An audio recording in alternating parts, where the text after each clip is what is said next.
Good evening, everybody. I'll call this meeting of the Concord Finance Committee to order, noting that the time is 6:30, and we'll begin with a call of the roll. Suresh Bhatia. Peggy Briggs. Here. Kathy Quokolo. Eric Dahlberg. Here. John Gruffalo. Here. Pat Geyer. Here. Greg Gariello. Here. Don Kupka, I'm here. Lindsay Liss. Dee Ortner. Here. Carlin Reed. Present. Paul Rodriguez. Here. Kazi Sadruzaman. Here. Sri Tupul. Here. Lois Wasoth. Here. And those two are online, right? We have 3 online and 6, 7, 8, 9, 10, 11, 12 in total. We have a quorum. Okay, thank you. And Zach, I can hear you chatting with Peggy. Zach is ably covering the meeting tonight in Anthony's absence. Thank you, Zach. Anthony's enjoying some very well-deserved time off this week. That's actually, Zach is using Anthony's login. So Anthony's, Yeah. That's what I thought. It is away. Before we dive into the agenda, I just want to acknowledge the tragic news that we in Concord and Carlisle are still processing. The passing of 3 Concord Carlisle High School students in a tragic accident earlier this week. And I hope I speak for all of us. Our thoughts are with their families, the school community, the entire town of Concord and the town of Carlisle, and especially with the 4th student who was injured and is still in the hospital recovering. So I would just ask for a moment of silence for quiet reflection, given these tragic circumstances.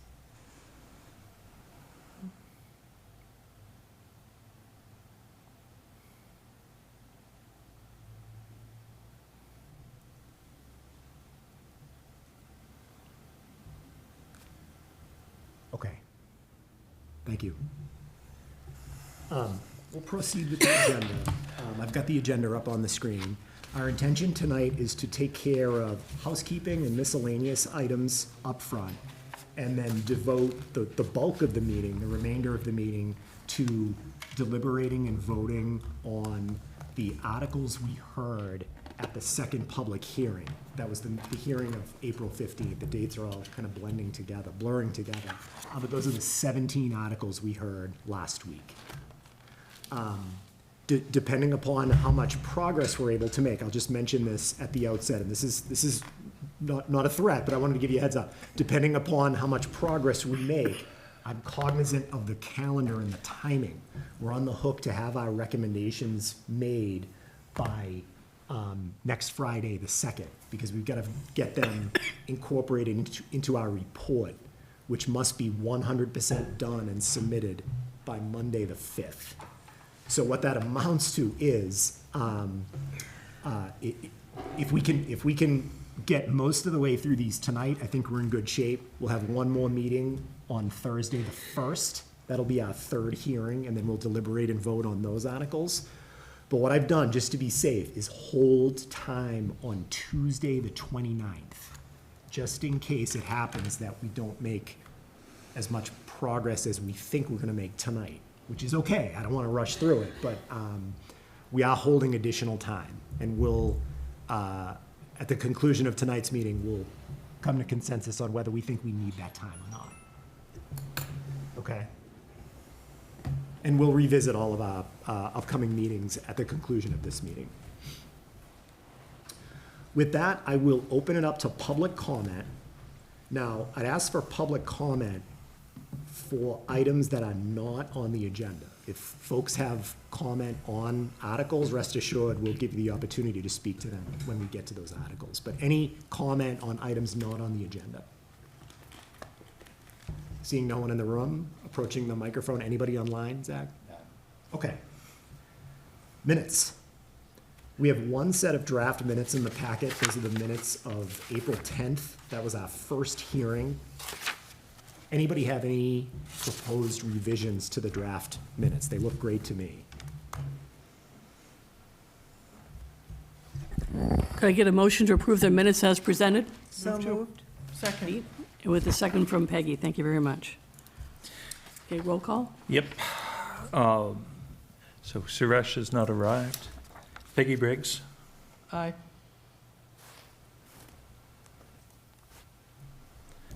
Kathy Quoklo, you arrived? No.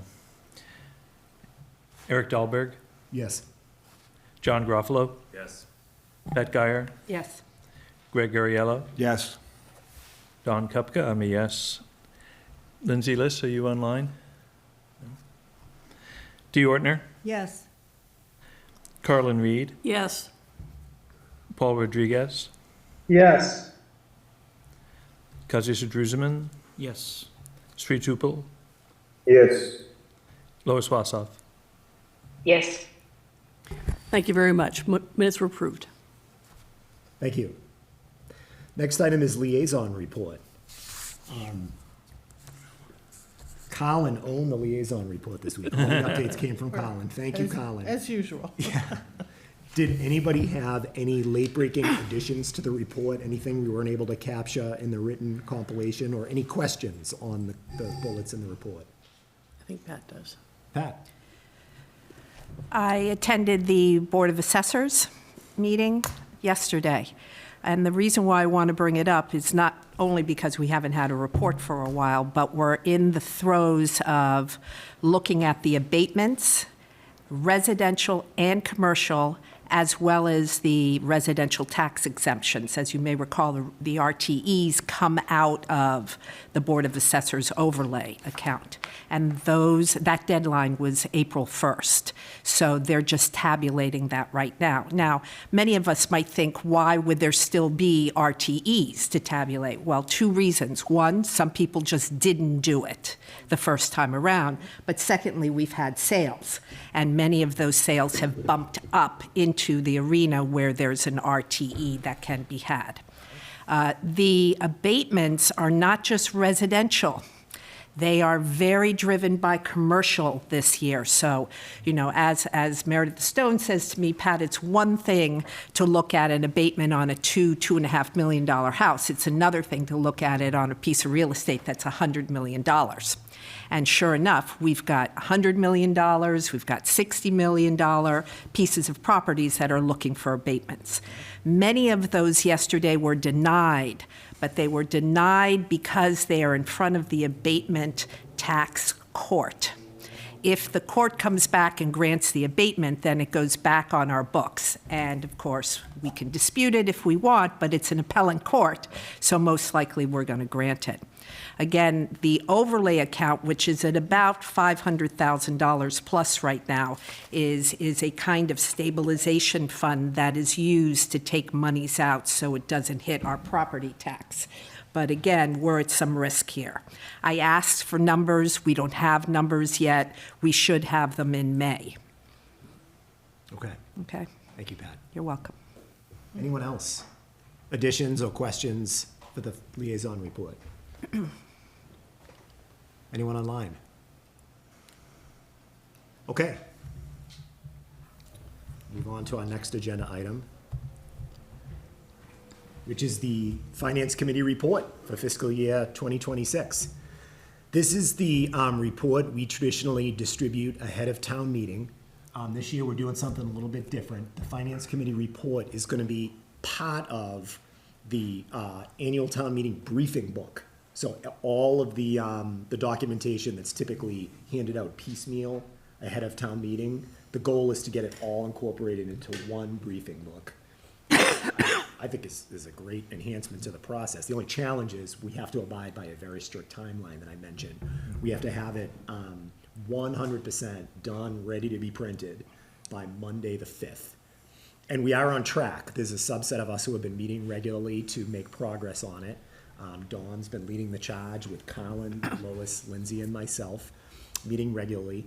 The draft is coming together. One of the big gaps in the obvious are our recommendations on the articles, because we haven't voted on all the articles yet, so there's placeholders for those. So I'd ask owners of our article narratives to please get those turned around as quick as you can after we take the votes. We're gonna be taking a number of votes tonight, get those drafted and sent over. We got most of the narratives for the articles we've already voted on from our first hearing. So those are coming together. Our goal is to have the report effectively done by Friday the 2nd. And we're gonna turn it over to, we've deputized several members of the Finance Committee to serve as reviewers. Peggy and Dee, if anybody else is willing to serve as a reviewer, it will be over the weekend, because we'll be done with it by Friday the 2nd. We wanna get it turned in Monday the 5th. But the good news is, our goal is to produce a report that is substantially shorter than in previous years. So it's not gonna be I can't say exactly how long it's gonna be, but it's not gonna be as long as in previous years. If that convinces you to serve as a weekend reviewer. I don't know if I'm doing a good job selling it. But I think it's shaping up to be very impressive. We've got a number of enhancements this year. So more to come on that. Anything to add on the report?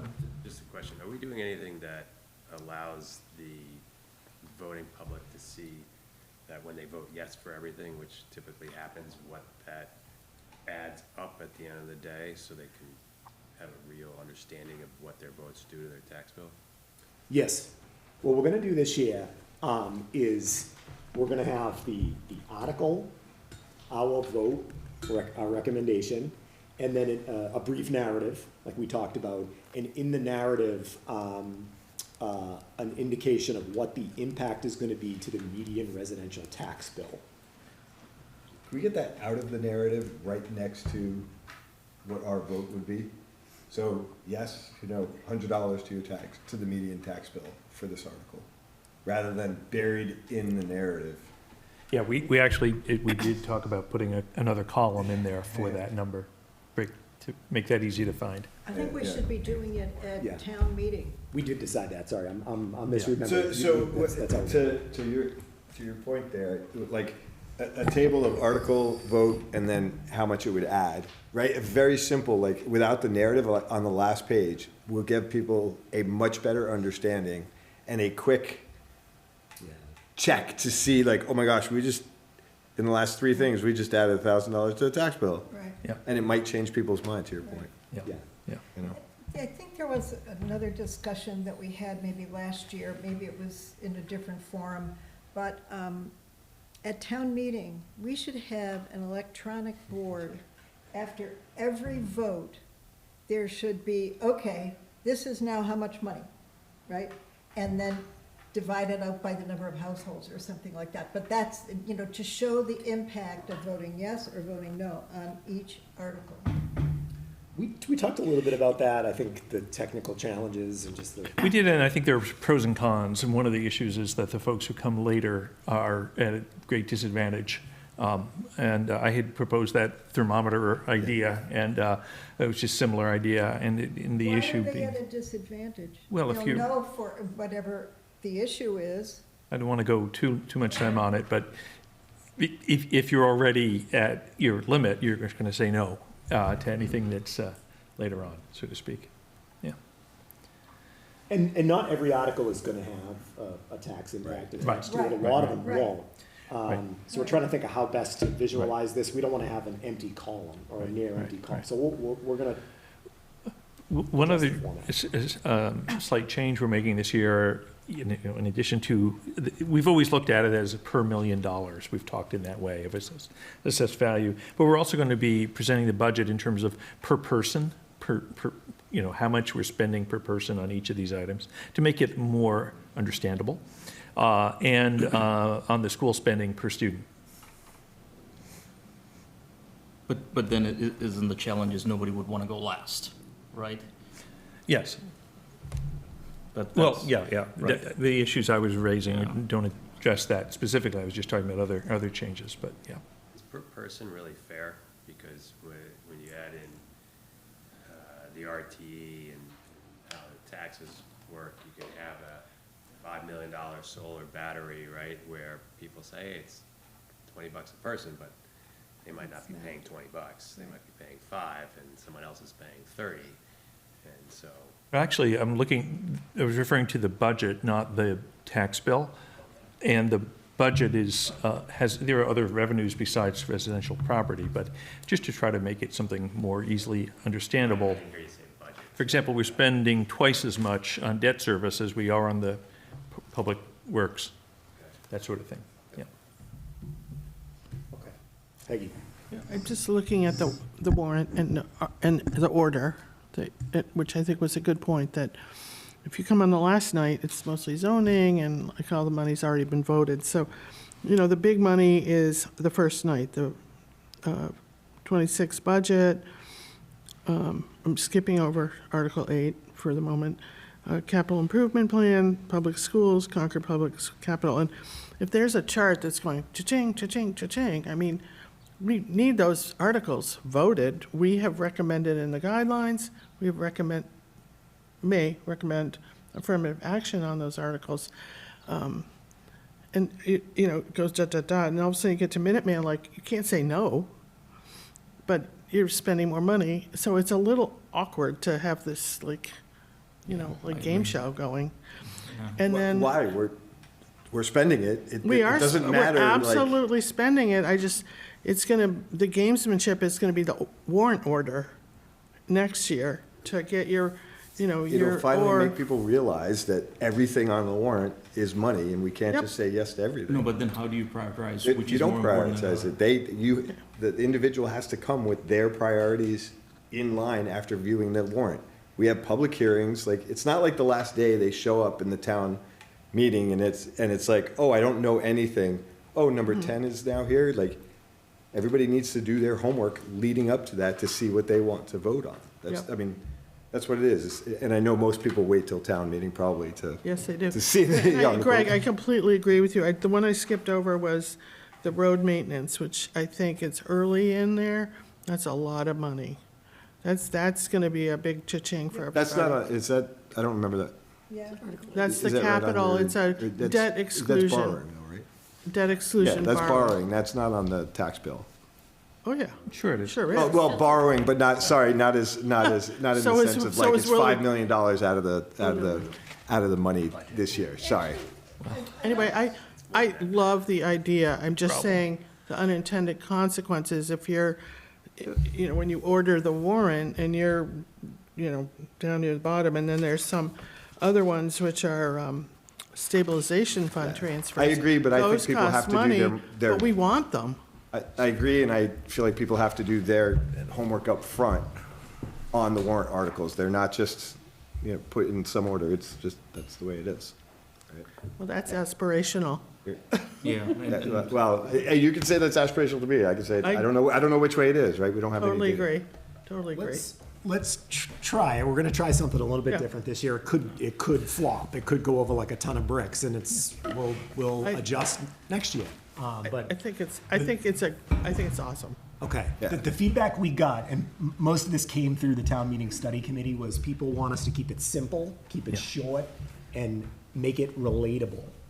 So this is our attempt to help them understand the impact on them and their household. And next year can be even better. Okay, but be on the lookout for that draft. That'll go out next Friday.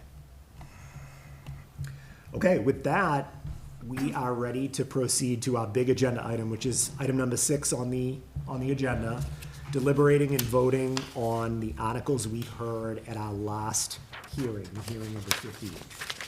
I'd like to take these in numerical order. We heard Articles 12 and 13 first, but I'd like to go in order. Part of the reason for that is just we can go through the packet and get hopefully some quick votes out of the way early. So I will pull up each article and open it up for discussion and entertain motions as we go. And we'll start with. Eric, before we move on, can I make a comment of the comment that we were doing before? This is Paul, by the way. Sure, Paul. I would be all in favor of providing like a relatable bit of information with our write-up, but I would not be in favor of like a ticker that shows like what the overall effect is, as people say yes or no, just because I think it would definitely have unwanted consequences towards the ones at the end that we may not actually want. You could provide people the information, they could do their research, and then they could choose based on the research that is provided ahead of time. That's just my thoughts. Thank you. Thank you, Paul. Okay.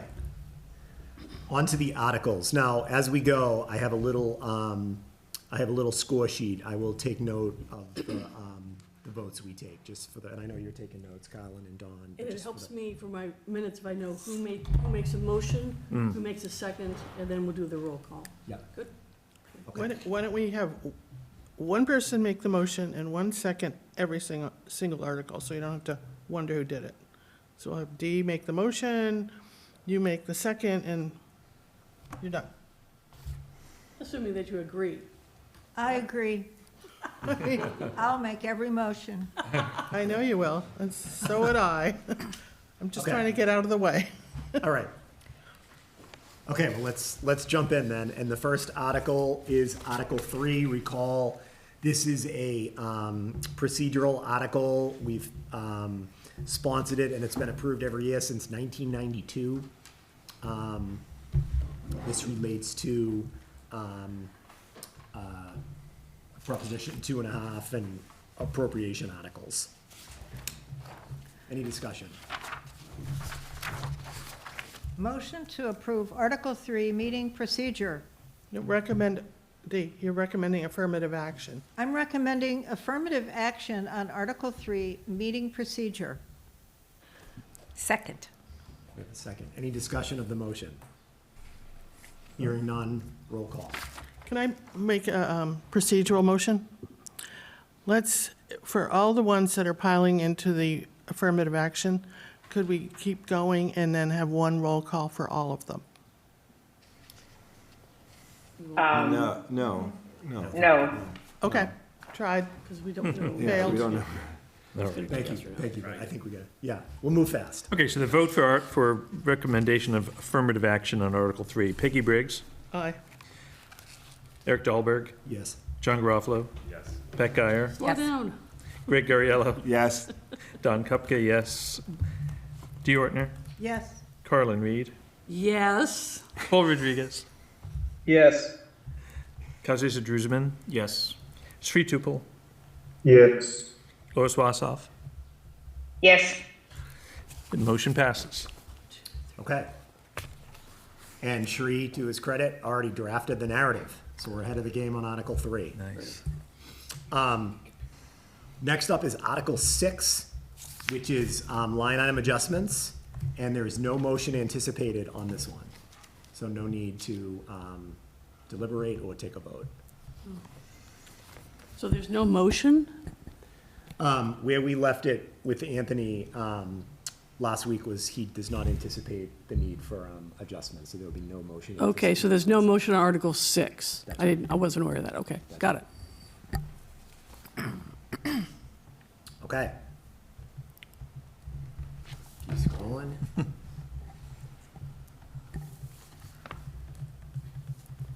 I call out the article and then I can scroll. Next up is Article 7, fiscal year 2026 town budget. I'm wondering if we want to wait on this one, because there are a couple of updates on that to the end of tonight's discussion. But if you want to take that particular one right now, we can. It's up to you. I think we should take it. My vote is to take it. My preference is to take Okay, it now. all right. Lois, did you have something to add? Yeah, I agree with Carlin. I think we can, some of these things are quick and procedural, and I think we can get them knocked off really fast. I think for those articles where we anticipate a discussion, where there's a sense that there'll be a long discussion, we can circle back. I think we can knock off a bunch of things if we just keep going on the non-controversial ones. Okay. So for what it's worth, I agree with Carlin, but it's up to you, Eric, whatever you decide to do. So I think I misunderstood. I thought you meant you wanted to defer to a later date. You're just talking No. about deferring. Okay, Right. No, Do the just- easy ones first, okay. and then, okay. so move that one to Do the we have back. consensus on that? We'll try to Doesn't matter. Yep. move Yes. through the quick ones first? Okay. So with that, that's Article 7. We'll table that for now. Article 8, debt exclusion for road maintenance. Table it? Table that. Yeah. Article 9, fiscal year 2026 capital improvement and debt plan.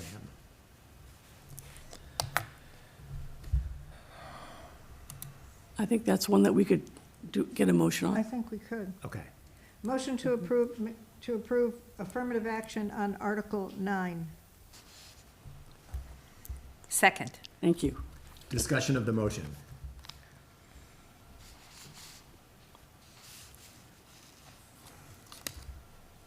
Hearing no discussion. I'm kind of, Oh, I'll just observe that this is the backup, if you will. In part, this is the backup to the road maintenance debt exclusion. The thinking here is if the debt exclusion fails, either at town meeting or at the ballot box, this article contains, or includes, borrowing for road maintenance at our typical annual amount. Which was, 2 million. 2.3 million or something like, what is it? Below what was 2.2? typically done, according to the folks who I don't think are here. They said it's 2.5, I believe, and here it's 2, which is interesting. I can say over the last 5 years, we've borrowed 9.6 for roads. So it's a little under 2 over the 5 years, but last year was 2.6. So it's trending higher. so, The big difference I just want to add is we've been borrowing this on with non-excluded debt, meaning it is bringing us closer to the Prop 2.5 limit. Whereas the warrant Article 8 is excluded debt, which has the effect of raising the Prop 2.5 limit. And Article 8 also will cover the catch-up for 5 or 10, I can't remember how many years. 5 years, 10 Right, years? it's essentially doubling the current spending, yeah. Without, all in one fell swoop, without further deliberation at town meeting for a number of years. Right. So what you're saying is maybe we should do 8 before we go to 9? No, I mean, go ahead, Lois. My understanding from what was said at the last hearing, because Carrie was asked this question very specifically and responded, that this can stand alone. If 8 fails, then 9 has a line that kicks in, and if 8 succeeds, then I forget what the number is, but I think it's 2 million drops out of this. So I think we can go ahead and decide whether or not we want to approve this, and then go back to make our separate recommendations about 8. I agree. I think the word Carrie used was she would rescind the item in Article 9 for the roads if Article 8 Right. passes. Right. The excluded borrowing under Article 8 supersedes the allocation under Article 9. Right. Okay. so Any with further that in dis- mind, we could make a motion to approve affirmative action on Article 9. Second. Yep. Any further discussion? Hearing none, I think we're ready for a vote. Peggy Briggs, Yes. Eric Dahlberg, Yes. John Garofalo, Yes. Beck Geyer, Yes. Greg Gariello, yes, Don Kupka, yes. Dee Ortner, Yes, Carlin Reed, Yes. Paul Rodriguez, Yes. Kazi Druzeman, Yes. Sri Tupul, Yes. Lois Wassoff. Yes. Motion passes unanimously. Okay. And that one is mine to draft the narrative. Okay. Next up is Article 10, the CPS operating budget. think we can vote on that. We've had a significant discussion. They met the guideline. Okay. I agree. Yeah. I would just like to, I think, I agree, we can vote on it, but I would just like to share with everyone that in the last few years, the enrollment has been declining precipitously, and The high school. yeah, both schools, but the high school is worse. And the cost per pupil has been rising at a very high rate. And I think that while the budget is meeting the guidelines, the watch-out is the trend is expected to reverse. The state says that enrollment will increase now. And if that were to happen, we would need to know that the budgets won't increase, and this comment is for both budgets, won't be increased by that increased enrollment as we get back to where we were. Because the per pupil increase has been in the high single to low double digits range. So that would say to me, Pat and I have been monitoring the school meetings and things like that, that perhaps we need to be a little more diligent, and maybe a third person could join the group. I won't be there, but Pat might be. Next year in really establishing relationships, one-on-one relationships with some of the administrators, with the financial, on the financial side. I don't know why we couldn't do that, just to get a better understanding of where the money is going. Well, I don't think it's our role to look into where the money is going per se. I think it's. Oh, I think it is our the- job to look at where the money is going. I think the school committee has their That's job true. in that. And ours is to look out for the overall spending of the town and not to say, well, this is a worthy use of money and that's not a worthy use of money within the school. But rather just to say, well, overall, the trend is we're spending 9% more per student than we were a little while ago. How will that come down as the enrollment increases? You're basically asking if it gets absorbed, right? Yes. Yeah. And I would imagine that that's the answer, is that there are certain fixed costs. We've shrunk the number of students per teacher, they'll grow again, that sort of thing. That's all I'm saying, really. I think we can send that message to the school committee, right? A lot of things go behind closed doors. Yes. We don't see those. Contract negotiations Right. for salaries and things like that. Right. But again, if we can liaison maybe better with the school committee and send our message earlier on, that, again, we recognize what Don is saying, but we're going to be tight on our guidelines despite the increased enrollment. So while we can say that they've met the guidelines, I would wonder if that would be true had the enrollment not declined. And, Understood. yeah, and that's really Understood. where we are. It's a watch out. Okay. Further discussion on this article? Hearing none, do we have a motion on Article 10? Motion to approve affirmative action on Article 10. Second. Discussion of the motion itself. Hearing none, we're ready for a roll call vote. Peggy Briggs, Yes. Eric Dahlberg, Yes. John Garofalo, Yes. Pat Guyer. Yes.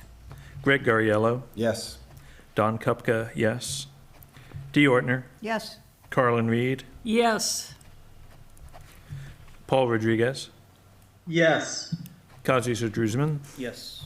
Sri Tupel, yes, Lois Wassoff. Yes. Motion passes. Okay. Article 10, we voted to recommend affirmative action. Next up is Article 11, the CPS capital budget.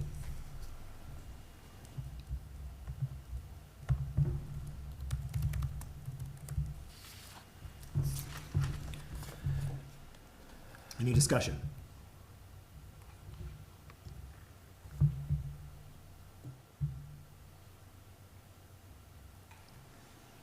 I do have something I would like to bring up. Please. This is more philosophical. The equipment, the trucks, we got to get either salvage value going on here or something, but I would love to know, despite the ordinances that say that a 15-year-old truck is old, if that has 20,000 miles on it, that's not old. And I know, again, I'm getting into the details of it all, but I see it all over these budgets, what's going on with the equipment. So I just want to be on record that that's going to be something that I've brought up before, I'm going to bring it up again. Do we have salvage values? I keep hearing it's too hard to do. I don't think so.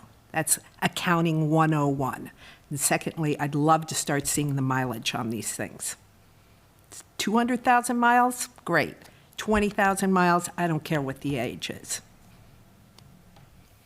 These are expensive things. What's the useful life of a vehicle? They're expensive.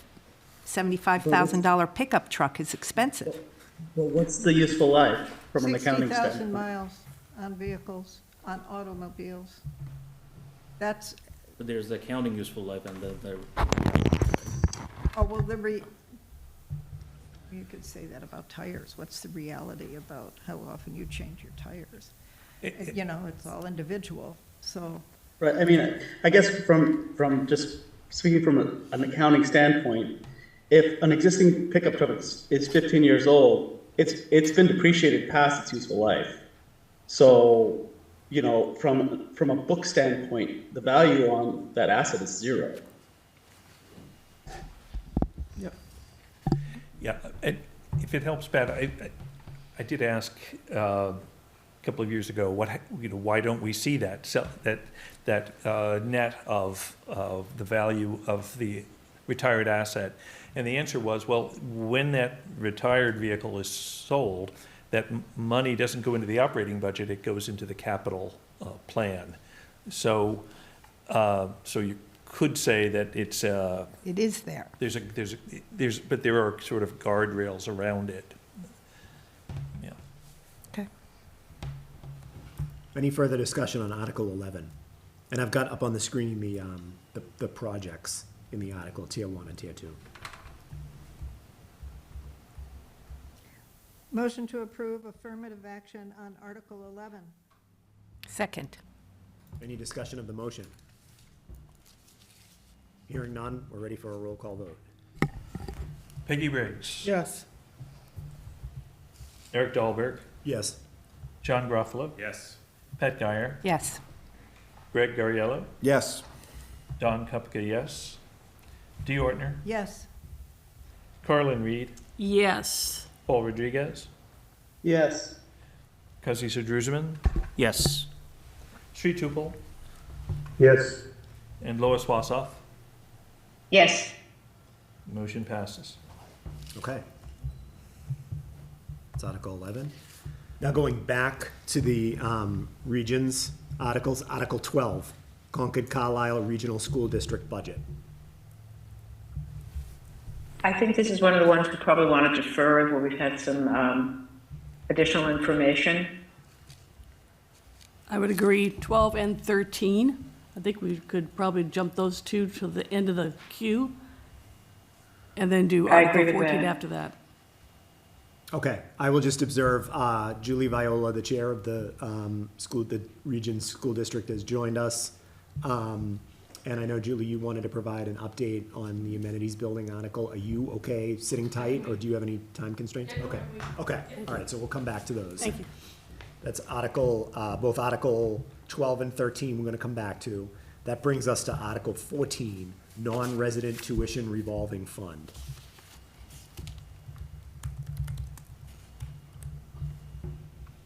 I remember during the discussion, this would have no impact on the town's budget.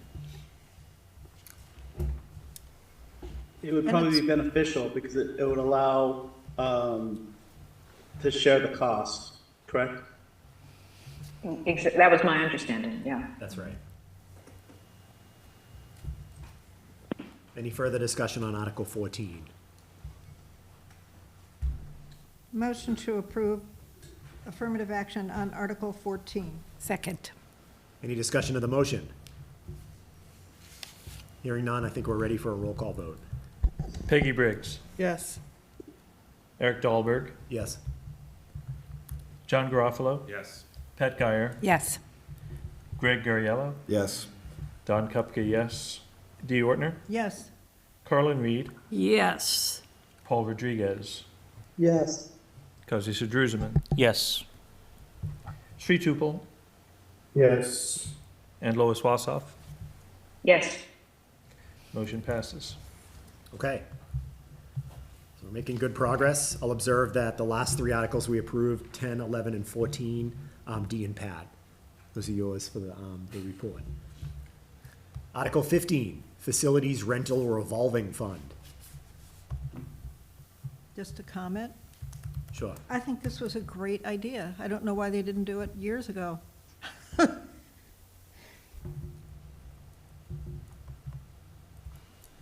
Anything further on Article 15? I think we're ready for a motion. Motion to approve affirmative action on Article 15. Second. Discussion of the article, I'm sorry, discussion of the motion. Hearing none, we're ready for a vote. Peggy Briggs, Yes. Eric Dahlberg, Yes. John Garofalo, Yes. Pat Guyer, Yes. Greg Gariello, Yes. Don Kupka, yes. Dee Ortner, Yes. Carlin Reed, Yes. Paul Rodriguez, Yes. Kazi Sadruzaman, Yes. Sri Tupel, Yes. Lois Wassoff. Yes. Motion passes. Okay, Article 15. John, that's yours. Article 16, authority to contract for up to 5 years for selected items.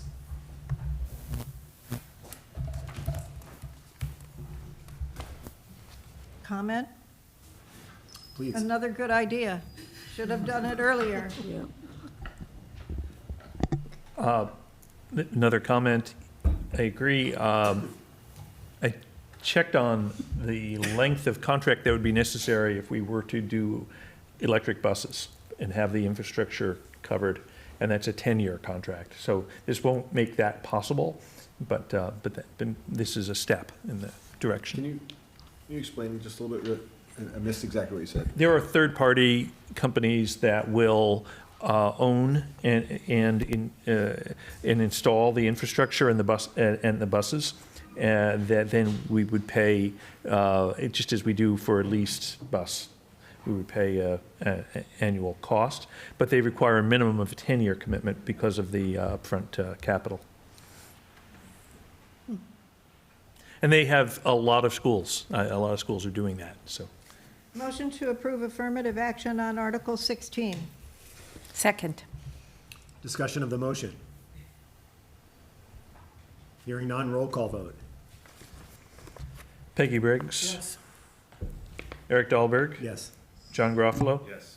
Pat Guyer. Yes. Greg Gariello. Yes. Don Kupka, yes. Dee Ortner. Yes. Carlin Reed. Yes. Paul Rodriguez. Yes. Kazi Sadruzaman. Yes. Sri Tupel. Yes. Lois Wassoff. Yes. Motion passes. Great. Article 16 passes. Paul, that's yours. The next one, Article 18, creation of capital and debt stabilization funds. This one I'd like to defer to our third public hearing on May the 1st. The reason for that is Select Board Chair Mary Hartman informed me that the Select Board intends to discuss this with the CFO at their next meeting. I'm forgetting the date. And it may or may not lead to changes to the article. So the thinking is we'd hold off. Now, what that effectively means is our recommendation on this one would not be captured in our report. This would be one that we'd have to share our recommendation at town meeting, because we'd miss the cutoff for printing. But we'll defer this to May 1, when we have the enterprise hearing and all the other votes. You're right, yeah.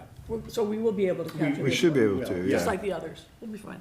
Mark, So the discussion at the. Mark, can you come to the microphone, please? Sorry. Just for your information, the discussion at the select board, I think, is going to take place on May 12th. Oh, Okay, Which is, so you won't have any more information on May 1 than you do now. that's what I'm thinking. I think Okay. this is just a typo. So it'll, Defer to town meeting then. defer to, yeah, we'll have to Well- do this one. Yeah, I was going to suggest we can take a vote to defer decision on this to town meeting. Yes. That was our third alternative. Yes. Move to, And- move to make a recommendation at town meeting, RTM. Right, I have a- exactly. I have a question, though. So we're saying we're going to defer a vote on this recommendation because the select board may change the wording of the motion, of the warrant article? I don't believe they're able to change the wording of the motion. I think there's a question of the amounts that, There's no amount stated in it. The amounts? the amounts. Oh, they're looking at yeah, the amounts to go into each bucket? Yeah, I see, yeah, and we may or may not agree with them. It's Yeah. it's our prerogative, but, yeah. the thinking is we'd hold off, and Okay. that conversation would be an input to our thinking on this one. Okay. Well, but let me just point out that the article, which I'm looking at, has no numbers in it. I think so. So if we believe in the principle that these capital and debt stabilization funds should be established, we could vote for affirmative action on the article because we're not voting for any particular sum. Yeah. We're just saying that we think establishing these funds would be useful. And then, and I don't know what I actually don't understand procedurally what the select board can do between now and town meeting to set the numbers, since there's nothing in the warrant article. So our hope with the discussion on the 12th is to get clarity on what the policy guidelines are for how going forward. So it's not as important to understand what specific amounts might get appropriated to these funds right now, as it is for us to understand what the policy guidance is that's going to lead to sort of what the target amounts are, what's the time period, what are the sort of expectations about, how the money would be accessed. And also, several of us were looking for some clarity on what is the value of 3 different stabilization funds versus one stabilization fund, if what we're really Okay. trying to do is bolster that. So we're hoping to get better clarity on that before making our recommendation to town meeting, and we thought that certainly you might also benefit from that input as well. Well, if the question is whether to establish these funds at all, I get it. What I just heard in the conversation was that you were going to be talking about how much, and how much isn't in here, isn't being proposed by the article. No, But we're your not- characterization of what the discussion is, does argue for our deferring further consideration of this until we see what the select board comes up with. Yeah, thank you for considering it. Thank you for clarifying, Mark. I didn't have my story straight, but that's helpful. So then, do we need a motion to defer, or do you just not take any action right now on this? Well, since we won't know any more between now and the next time we're meeting, and when the report has to be printed, my thought, is that we should vote now to recommend deferring a recommendation to town meeting. Okay. We have a FinCom meeting scheduled for May 22nd, I think. That's after the select board has discussed this, after our report is printed and before town meeting. So we can have a conversation then about how we want to address this article at town meeting. Presuming it's being moved, I suppose the select board could decide not to move it. I go, got it.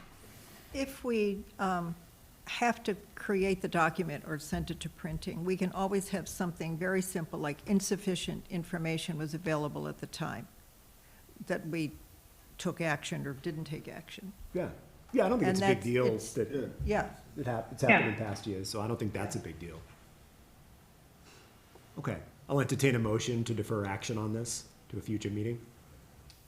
motion to defer action on Article 19, 18. 18. Second. Not to be picky, but I don't think defer action is one of the choices. It's, Oh, okay. we make a motion that. Motion for Recommendation consideration at at town another meeting. time? Recommendation I at agree town with meeting. Peggy. Recommendation? If we're not going to make a motion for recommendation at town meeting, and that by town meeting, we'll have a recommendation or not. Okay, But I think that's the motion, if we're not going to Motion to. vote for Make affirmative a, action or no make a action. recommendation at town meeting.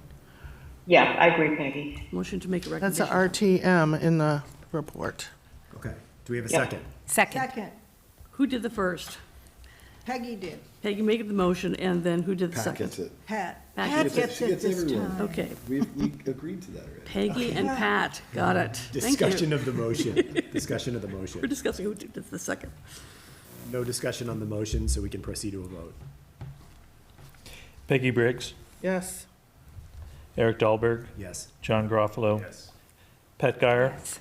Greg Ariello. Yes. Don Kupka, yes. Dee Ortner, Yes, Carlin Reed, Yes, Paul Rodriguez, Yes. Kazi Drusman, Yes. Sri Tupel, Yes. Lois Wassoff. Yes, Motion passes. Okay. Article 19. Article 19, appropriation to general stabilization fund. I wonder if the select board is going to also be considering whether to move this one as well. It looks like the select board member who's present in the room is nodding his head saying, yes, they're going to be considering this one as well. So I would suggest we treat Article 19 the same way we did Article 18. This one did not come up in the same context. The questions about Article 18, as Mark shared, those were around understanding why we're creating multiple stabilization Right. funds. This one,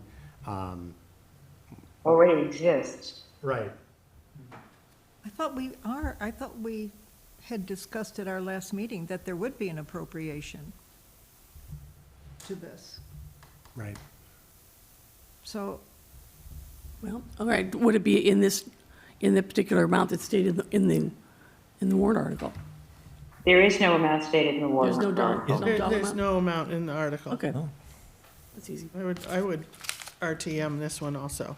Yeah, I agree with Peggy. Recommend at town meeting. If there's a dollar amount at that point. It's coming from Well, free, can the free dollar amount cash. come out? It can't. In the motion. The motion can. At town meeting? This is the article, the motion can put in the dollar amount. They'll have to move a dollar amount okay, once we get there. okay. Okay. So you're floating, deferring this one to, Motion to Yeah, take. RTM. Yep, motion to take no action at this time on Article 19.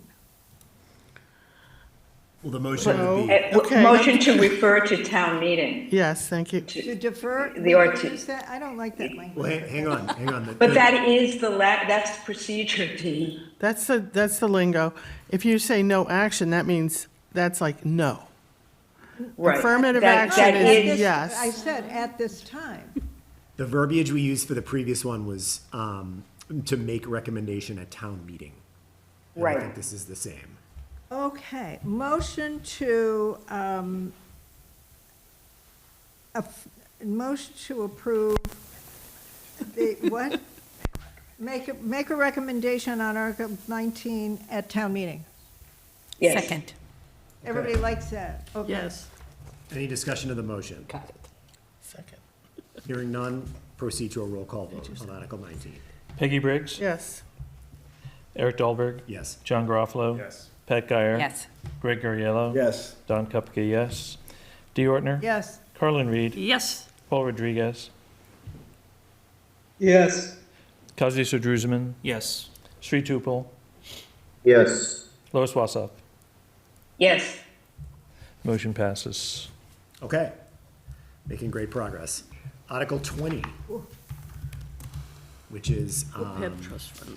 OPEB trust fund appropriation. Discussion. Is this a free cash article? Is that where this money's gonna come from?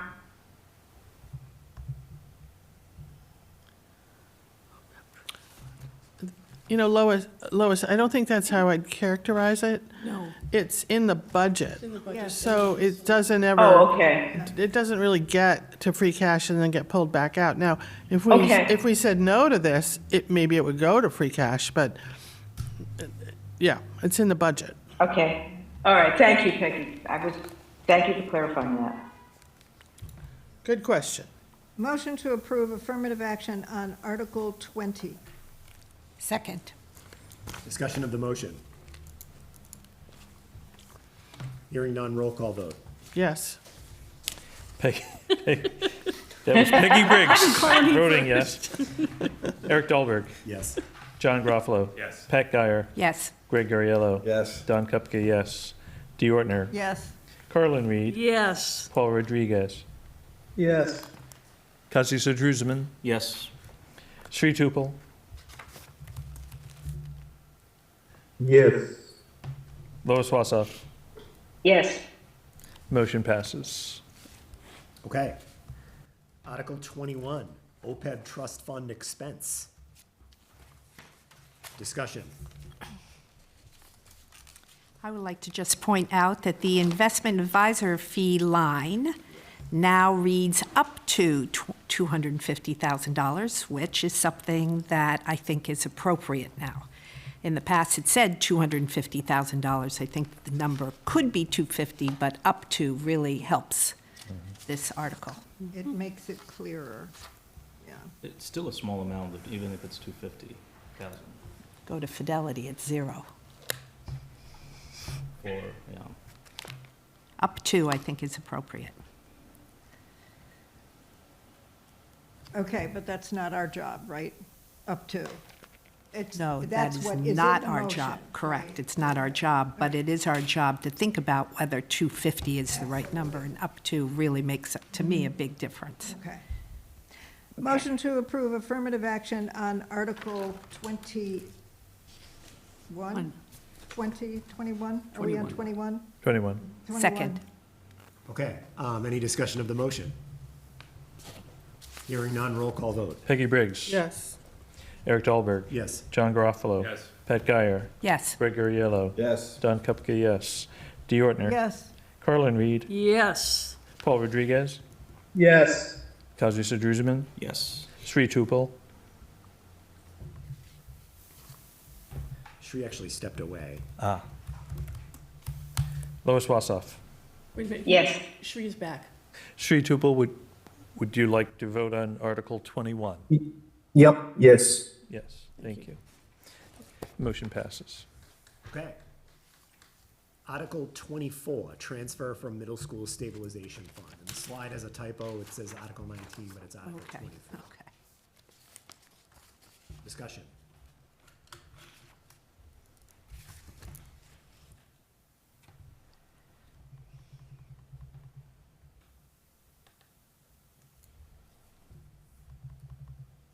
Hearing no discussion, I'll entertain a motion. Motion to approve affirmative action of Article 24. Second. Discussion of the motion. Hearing none, roll call vote. Peggy Briggs. Yes. Eric Dahlberg. Yes. John Garofalo. Yes. Pat Guyer. Yes. Greg Gariello. Yes. Don Kupka, yes. Dee Ortner. Yes. Carlin Reed. Yes. Paul Rodriguez. Yes. Kazi Druzman. Yes. Sri Tupel. Yes. Lois Wassoff. Yes. Motion passes. Okay.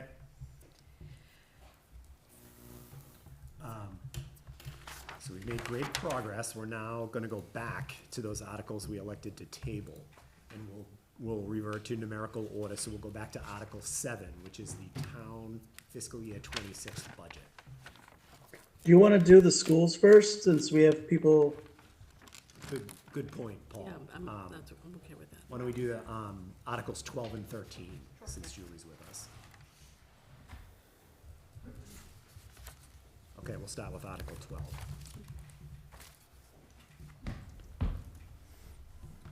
Okay, Article 12 is the region's budget for FY '26.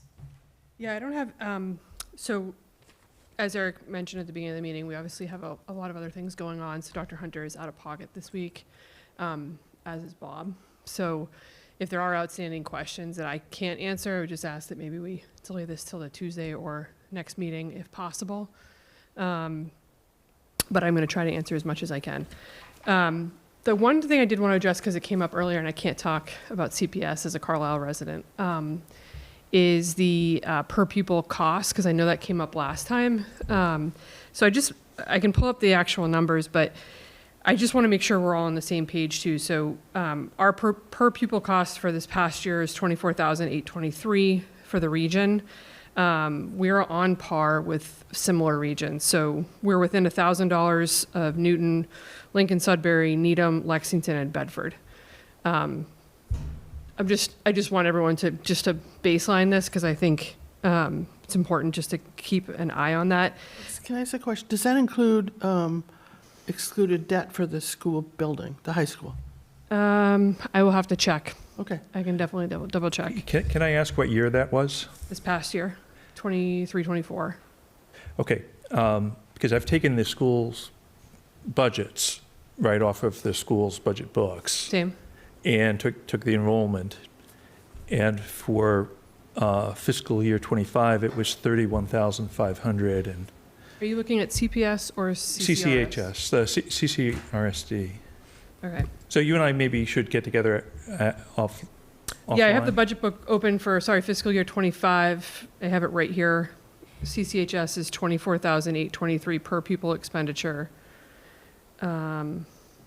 Page 30. Now, is that What's the Concord numerator side, or is that also Concord and Carlisle? That is the combined CCRSD. Okay. Sorry, All John? right. Make sure you guys have the same numerator denominator. Yeah, right. Yep. Yeah.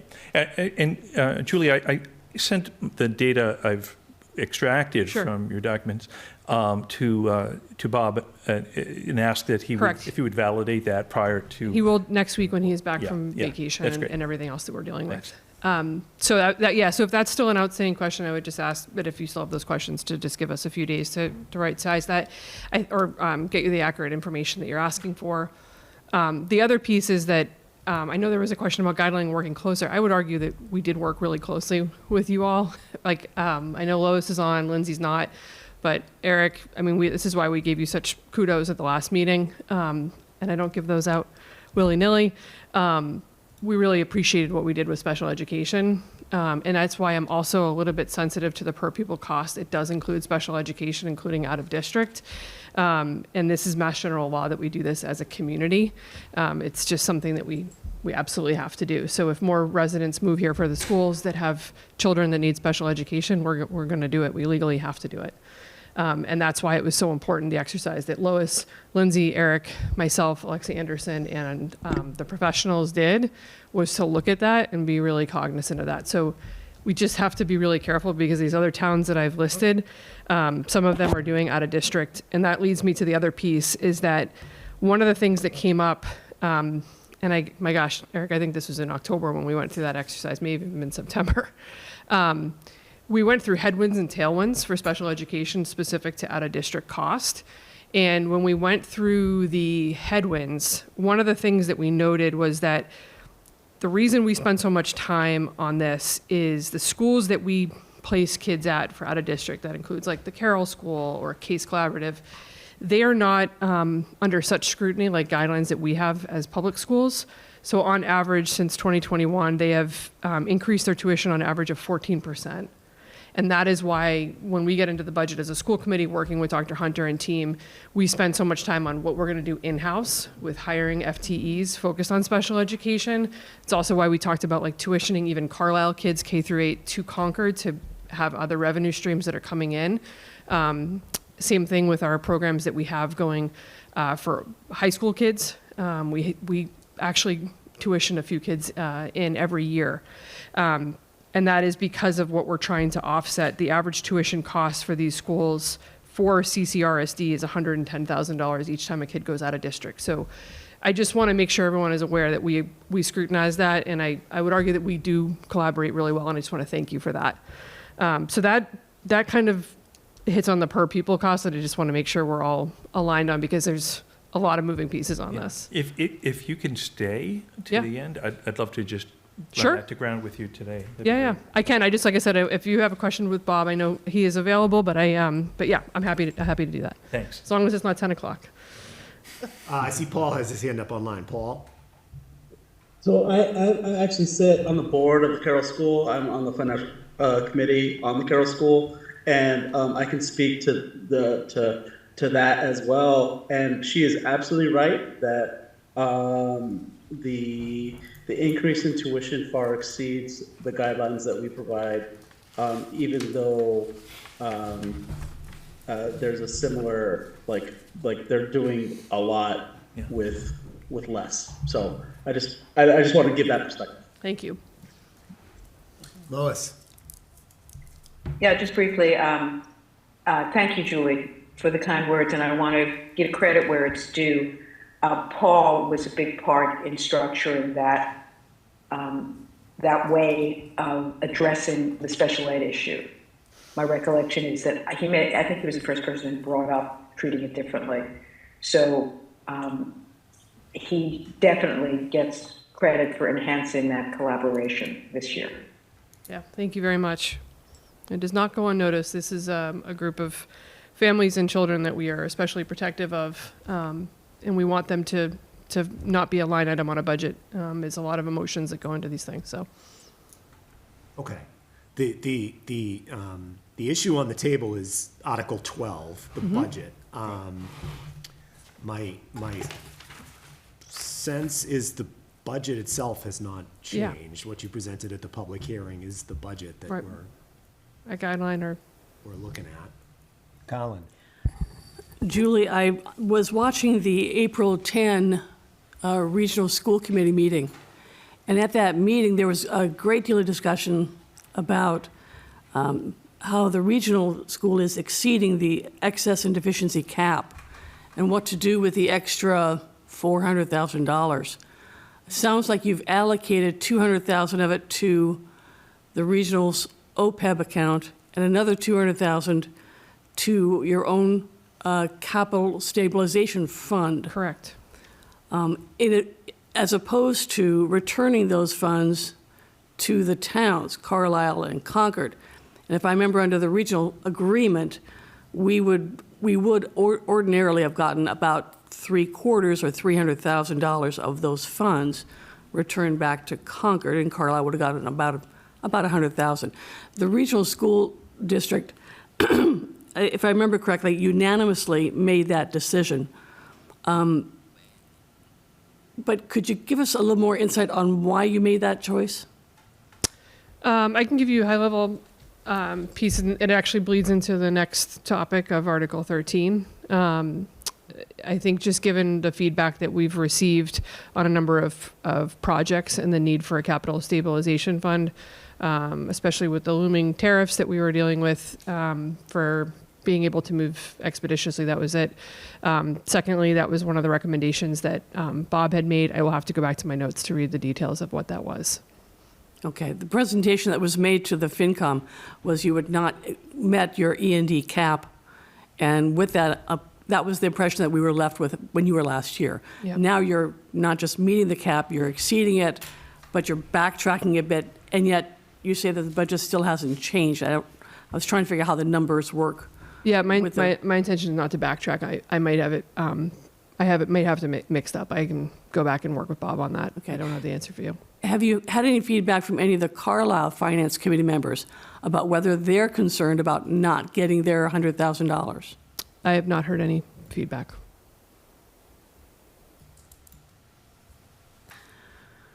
And I'm sorry. I'm blanking on this. My brain is elsewhere. There is another reason for this, and I just cannot remember it. Okay. Additional discussion. I'd like to say something that, the way that I understand the process is we work really hard to figure out the guidelines that we provide the schools, and then they create their budget to make decisions based on those guidelines. Now, I totally support the idea of, looking at larger macro changes to affect the guidelines, but I think that discussion should happen then, as opposed to now, when this is the culmination of a year's worth of work to determine whether they meet what we ask them to meet. So that's just my perspective.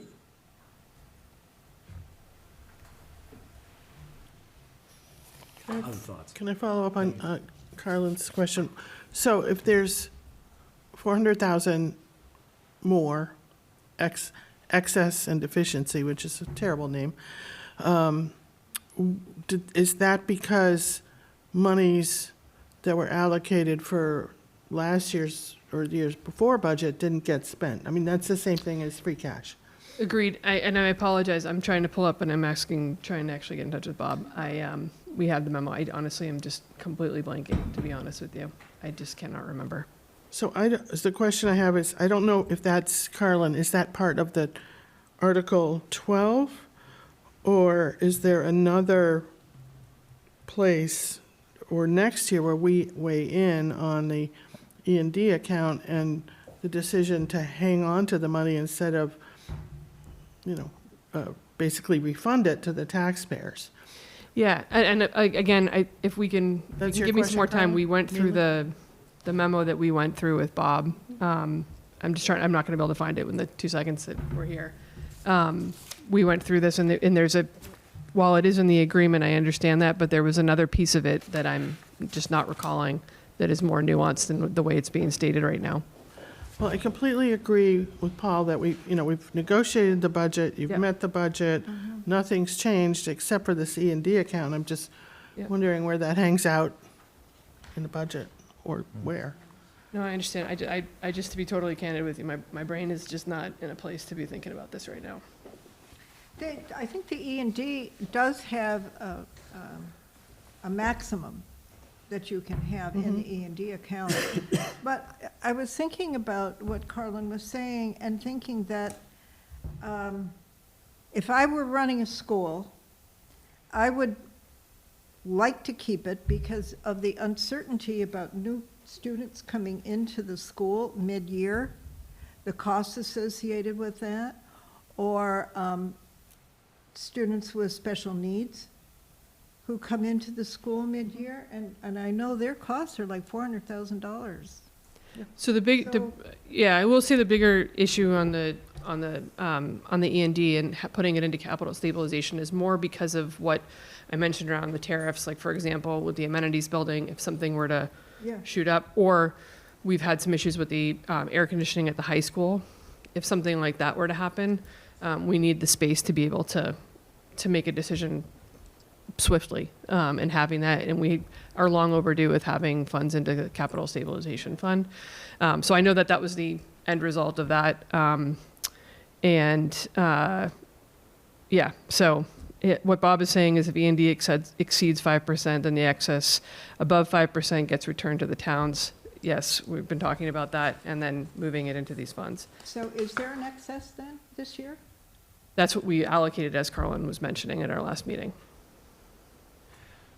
Okay. Yeah, Carlin was only speaking about the above the maximum Correct. level. Correct.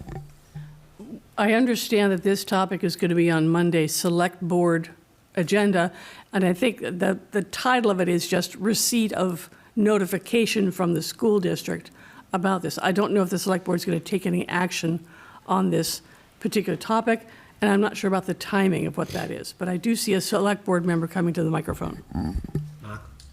Yes, it is in fact on the agenda. Excuse me. The region is required to notify us. There's also, we're going to hear about some of the time limits. Ideally, this is sort of like a budget adjustment for the prior year, so that we're talking about FY25 here, not the budget that you're considering. And it had the notification come in a slightly different timing, we might have been able to do something at town meeting to appropriate this money in these kinds of directions. So we're going to hear from the town manager about what the sort of procedural options are. Speaking for myself and as a former member of this committee, I've always found it puzzling that there is a cap on E&D at the schools because, you know, as we were talking about earlier, the stabilization and having reserves to meet unexpected needs is a desirable thing in the budgets, and ideally you don't want to encourage the, you know, spending of money when it looks like you're going to be above some number. So I think we all probably need to look at this one a little bit carefully and see what the best option for the communities are. And so we will hear more about that on Monday. So would that come up at your meeting in terms of voting on it? If Um, there's a cap or not a cap? on We're not ED? expecting to have a vote. I mean, one of the options that's on the table is that we could, you know, call a special town meeting inside the town meeting to try and bring forward an article, but the timing on that is quite difficult too, because there's not quite enough time to notice that. We'll also hear about the option of what if we all just sort of decide to do nothing? I mean, you know, what does it really mean to have a little bit too much money in excess and deficiency, and what does that do? So I think it's very appropriate to have those discussions about what the best thing is, but I also would just say that it doesn't really impact the 26 budget. So I think what I'm hearing is this is offline for Article 12. It's not part of Article 12. Correct. Okay. I should have stated that I mean, earlier. Carlin, I'm really glad you brought it up. It's obviously interesting, but it doesn't affect Article 12. Got it. Thank you for the clarification. I didn't realize that. Yeah, Thank you. sorry.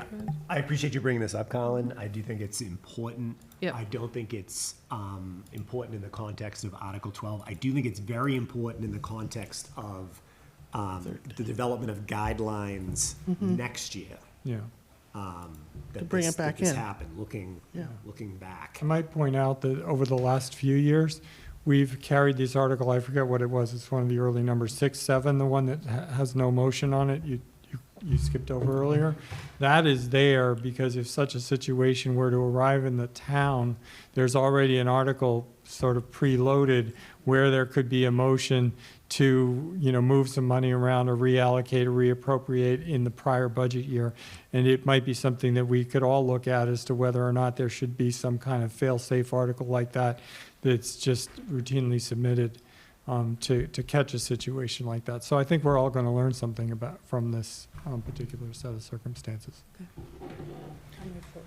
Any further discussion on Article 12?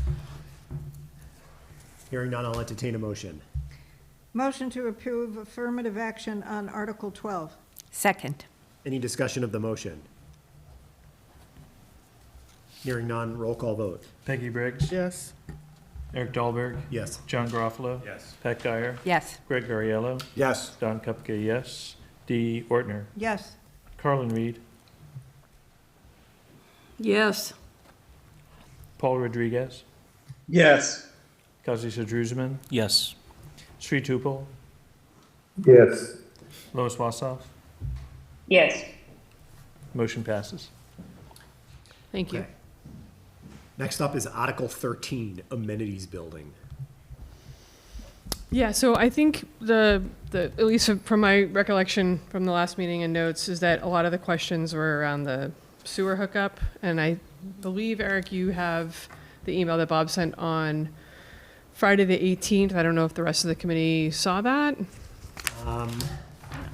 If not, I can give a quick summary of Yes, it. it's in the Okay. packet, yes. So the quick summary is that I think what was stated during public comment was that we didn't include them, and it's since been debunked. We have included them. I have it right here. So Bob sent this over to Eric and Anthony, as well as Carrie LaFleur last Friday. But he said he left a message with Giovanni from Water and Sewer, had reached out to our contractor, Gale Associates. He spoke with them directly. and they've done a review. Water and sewer staff were in attendance on the calls with town officials a few weeks ago, and no issues were raised related to capacity. It's unfortunate that no concerns related to capacity were raised on that call. Regardless, Bob and team have followed up with Giovanni as well as Alan, and on and on and on. I won't belabor that because we do have further information that came in as early as Tuesday of this week, and pretty much what has come in is really around the hookup costs, and I'm sorry, I'm learning this on the fly, just about an hour before tonight's meeting. But the cost of it is, as anticipated, it was quoted to us around $200K. That's not a huge surprise, but it was also quoted to us at the maximum capacity, like graduation is happening every single day. So it's not going to be that. And so what Bob has been working with, and he's been in touch with Alan as well, is that we actually have a safety net of around $350K to manage that between the stabilization funds and being in $150K under budget for this. So we don't expect that this is going to be a showstopper by any means. I'm happy to forward this on, but it seems as though Bob, Alan, and others, as well as some new folks that have come into play at the Water and Sewer Department, are working together, coming up with the fee structures, and the concerns are not as great as they were painted in the last meeting. Question? Yes. The fee structures, will that be a fee for Concord and a fee for Carlisle?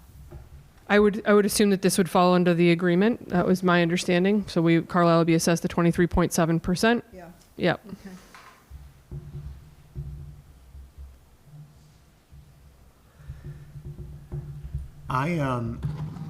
So I had the opportunity to touch base with Alan Cathcart, the DPW director, and the stuff is way out of my element on this, but the way he explained it was this hasn't been the sewer connection. It hasn't been finalized. It hasn't been Correct. approved. There's a process. It involves the Board of Health.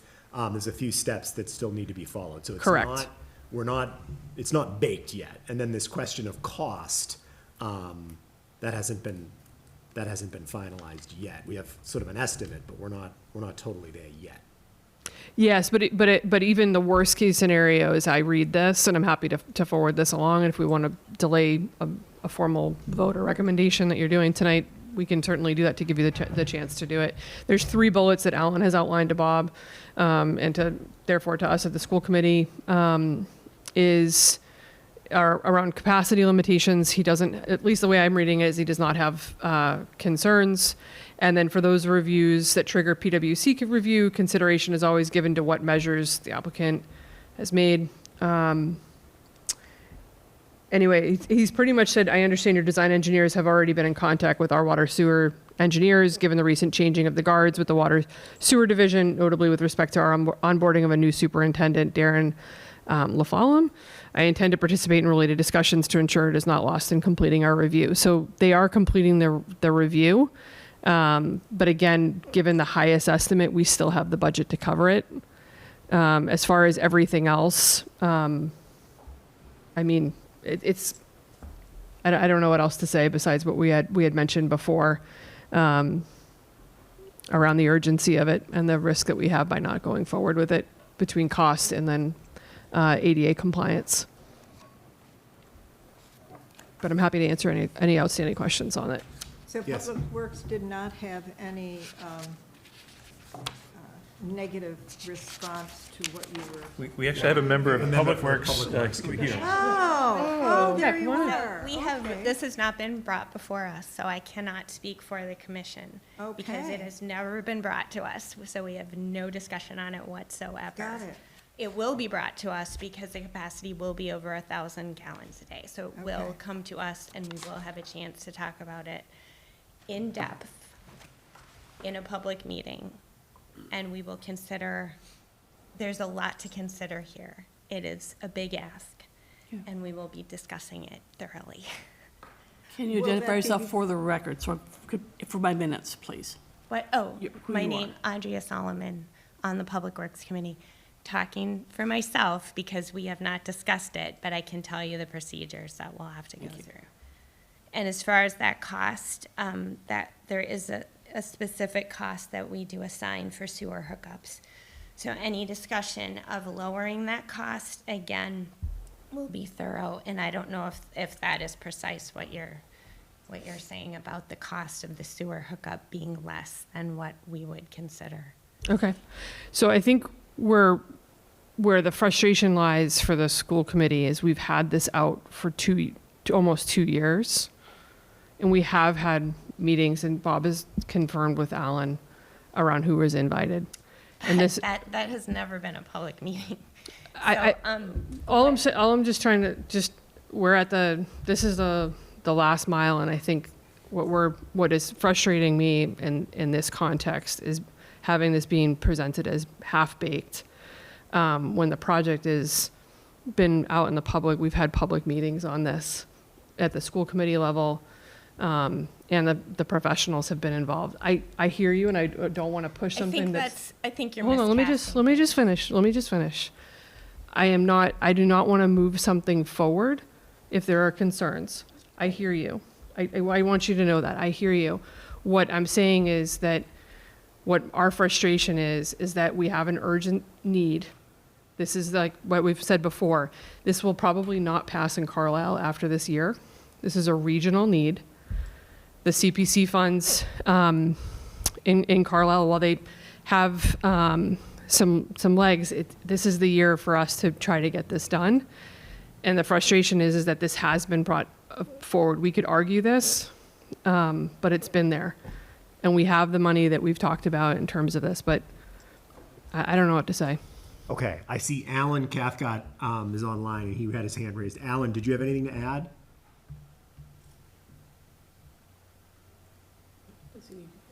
Yes, can you hear me? Yes. Okay, just to be clear, and I want to make sure everybody understands, there is a normal review process. Bob mentioned it the last meeting when there's projects that involve multiple departments. Water sewer was present. I think the challenge is that this project has evolved and changed, and it started out with compost toilets and no real indication of a connection to sewer. I think the meeting a month ago was attended by staff. The issue of sewer connections and a need for review was identified.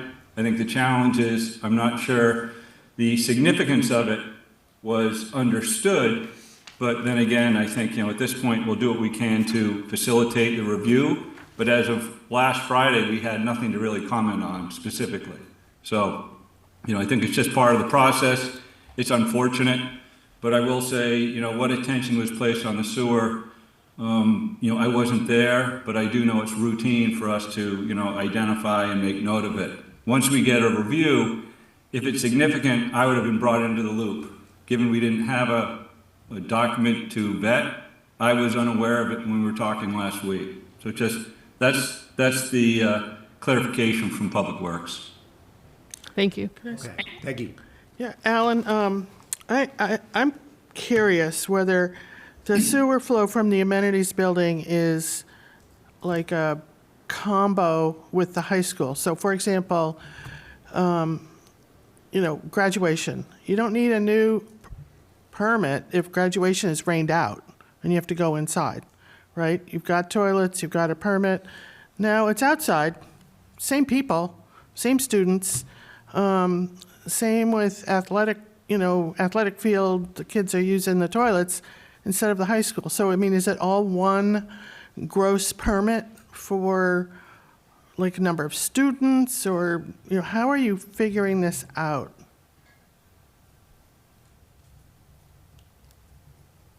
That's a Can question you for still Alan. hear me? Yeah. Yes, Alan. We can Okay, hear you. great. Okay, so Peggy, great question. One very important aspect of reviews for wastewater is they're performed by the Board of Health, specifically because they do these sorts of reviews routinely. Water sewer does not. So the mechanics of a review just have to comply with Title V for the state, and the Board of Health is the entity that does that review. And when there's significant flows, they may ask the engineer to provide their assessment and they will review it. But I would, just sort of make a comment that those sorts of things are all factored into the Title V design basis. Do you? Is that helpful? No. Okay. But that's okay, that's okay, you'll figure it out. Yeah, assume it was on a septic system, they'd have to go through the same kind of review. I understand, And so yeah. I would leave it to the Board of Health to determine what that additional capacity is. That's submitted to the Water Sewer Division for a Yeah. finding. That's all. I just view it as a gross project with the high school. I have a question, then Dawn, then Paul online. Do you, Alan or Andrea, do you have a sense of timing for getting clarity on these open questions? My sense is we're not ready to take a vote on this tonight, given these open issues. Oh, I think I'm ready to take a vote. I'm sick and tired of hearing about this particular warrant article, frankly. and I'm ready to vote now. Okay, a couple of us have some Okay, discussion in mind. Okay, but that's a question too. Our next public meeting is on May 14th. Okay. So I'm sure it'll be on the agenda then. Okay, and would you be in a position to make a decision on this on the 14th, or would it be, you'd be hearing about this and then you'd have to process it after the meeting? I mean, usually we would have a discussion and vote. So unless it's really complicated, I would assume we would try to get that done that day. Okay. Okay. Dawn, you had a question? Yeah, a good question for you, Alan. I'm not familiar with the process. Is this the sort of thing where there might be a break point, meaning when you do the review and you're working with the design team, you might say, you know what, if you cut out 2 of the toilets, we would save you guys, $100,000. You can't cut out 2 Because toilets, you're- it's against code, just to be clear. The local building inspector has that discretion under the Massachusetts code. So, Alan, is that something that happens in this process? Yeah, part of the process that the Public Works Commission is responsible for is trying to mitigate and minimize additional flows because it's so premium for the town. So they always look at the applicant to see what are you doing to reduce the flows, what can you do? If there's obviously state laws dictating certain components, they wouldn't challenge that. If there's efficiencies that can be built in, they'd want to consider it. I think it's really going to be up to the school's engineer to put together a clear, reasonable package for the commission to review, and that may help them, along the way. And I just want to be clear for the audience that we've heard of things, a moratorium, and we do not have a formal moratorium, which would mean that we would have to prohibit any new connection. We do that because the commission takes this responsibility so seriously. We've been maintaining some capacity, but the community needs to know it is dwindling. And so that's why it's such an important, program, not just for the school, but for the town. And Julie, the state put something in the code called compliance alternatives several years back that say when it is onerous to meet the letter of the code, you can propose to the building inspector that we're going to count 5 bathrooms in the building. And We've done all of that. okay, This so is maybe you've we already have run the this to smallest ground. footprint that we possibly can do, and that is why it looks so different than what we put together last year. Thank you. Okay. Okay, Paul and then Lois, I see you have your hand up too. My question is really procedurally of, are we going to construct the building if they run into a situation with Public Works that would invalidate their ability to move forward? We wouldn't build it, right? We wouldn't spend this money if they found that they couldn't meet the. If we were to delay to get perfect information, then we would be pushing, we would basically be vetoing this construction at least another year, and what it sounds like potentially longer than that. I think they've done their due diligence. I think they've gone through a lot of effort from when I heard this information as a citizen of Concord before I was on the financial committee last year when I was listening to it originally. And I think that this could be looked at as opposed to a gate that has to be crossed in order to vote for it as a part of the process that needs to be included in the overall compliance and construction. So that's my Yeah, thoughts. thank you, Paul. And if I could just respond to that, because I think what I would love to see and what we brought up last time is the cost is only going to go up more and more with what we've seen with price of materials. If there is a way for us to work in partnership, like I said, I do not want to push something forward that we cannot do. But I guess I interpreted what Alan has said and what I read here, that I don't anticipate there's going to be a huge hiccup. Can I guarantee it? No, but I think what Paul is mentioning is we're obviously, if we move forward and we can't do it and we can't break ground, then we're not going to do it and the money would be returned. I think that's pretty simple. I worry about the flip side of the coin. Like I said, the ADA compliance and just the general need. We have left no stone unturned with figuring out the funding resources for this and getting the smallest possible footprint for this. And I am a public health person professionally. Like, I get it. I understand this. I am in this world. I am not looking to do something that we cannot do. Thank you. Lois? Yeah, I would like to leave the question of the sewer hookups for a minute, and move to the question of funding sources. I understood from the hearing last week, or whenever it was, that the Carlisle CPC approval was going to be good for 3 years. And I also understood that at least some big chunk of this proposed borrowing is attributable to the fact that there was, with timing, with Concord CPC. So I'm concerned about where the money is coming from and increasing our debt burden. I hear what you're saying about the increase in cost. That argues for us borrowing huge sums of money now and building all the things we're going to need, because the town needs to build a lot of infrastructure. But my concern has to do with the particular funding source and whether not doing it this year, building on what you've done, which is much more highly developed and thought out and thoughtful than the presentations we had this time a year ago, and pursuing other funding sources like Concord CPC wouldn't be a better overall approach to resolving this.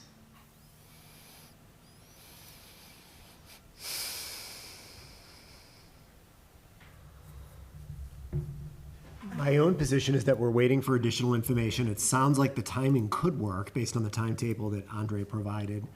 So I don't see an issue with, similar to what we've done on some other articles, holding off on making a decision until a later date. Again, I don't like the idea of not having our recommendation printed in the briefing book, especially on such a high-profile article, but it's not the end of the world. I just have one quick question for Public Works, which is, do you think that the Public Works group in Carlisle should also be evaluating this? I wouldn't want to weigh in on that. It's just not my place to weigh in on that. No, well, I'm just thinking about the It's not being built on property in Carlisle. Well, that's, yes, but they're It's not using the Carlisle sewer. They don't have one. It would just be another expert opinion. Okay. But I agree with Eric's proposal. I think we're at an impasse. Can I just expand on what Lois said? So is it true that the Carlisle CPC commitment is good for 3 years? it is, there's some fine print in it. I can look it up, but yes. Okay. I'm still, would still like to be convinced that this needs to happen this year rather than wait another year and get Concord CPC funding for this.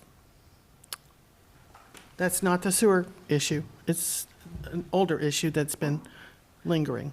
I think you all just need to weigh the parts that we've brought up around the ADA compliance. I understand. No, totally. I just want to make sure, because No, we're no, spending a lot of time on time and material and sewer hookups, but Yeah. the bigger thing is the We are literally getting letters of people who are in wheelchairs being physically carried to a toilet.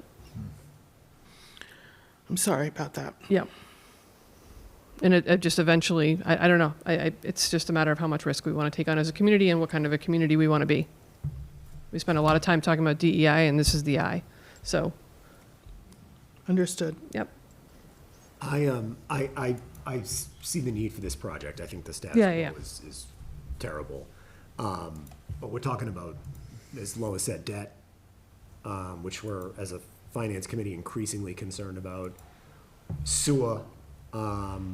Every conversation I've had about economic development in the context of MCI and otherwise, leads with, I never expected this, but I always thought they'd talk about what types of restaurants we're gonna open and everything, and it's always about, make sure you've got sewer line, like everybody leads with that, so. Grease traps, everything. There's two really critical threads here that, I don't think we should,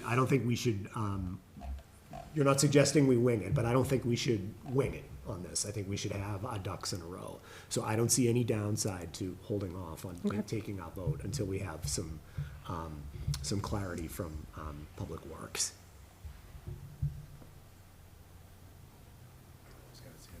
Paul, online. Yeah, I guess I would also like to highlight that we're probably not considering that there could be potential gain as well. Where if we expand the use case for various fields, it's potentially other people could be looking to use some of those, and enterprise funds or other funding sources could be used to offset some of the footprint in the future. So I know that's kind of pie in the sky, but that potential exists, and we would be undercutting that potential if we were to delay it longer than we would want to. So just wanted to highlight that too. What additional information are we going to have if we postpone the vote? In your mind, Eric? My hope is we'll get an indication of whether the sewer connection is going to be approved, and we'll get a little bit more clarity on the cost. So we can, I think to your point, if you're not meeting until May 14th, we wouldn't have that until town meeting.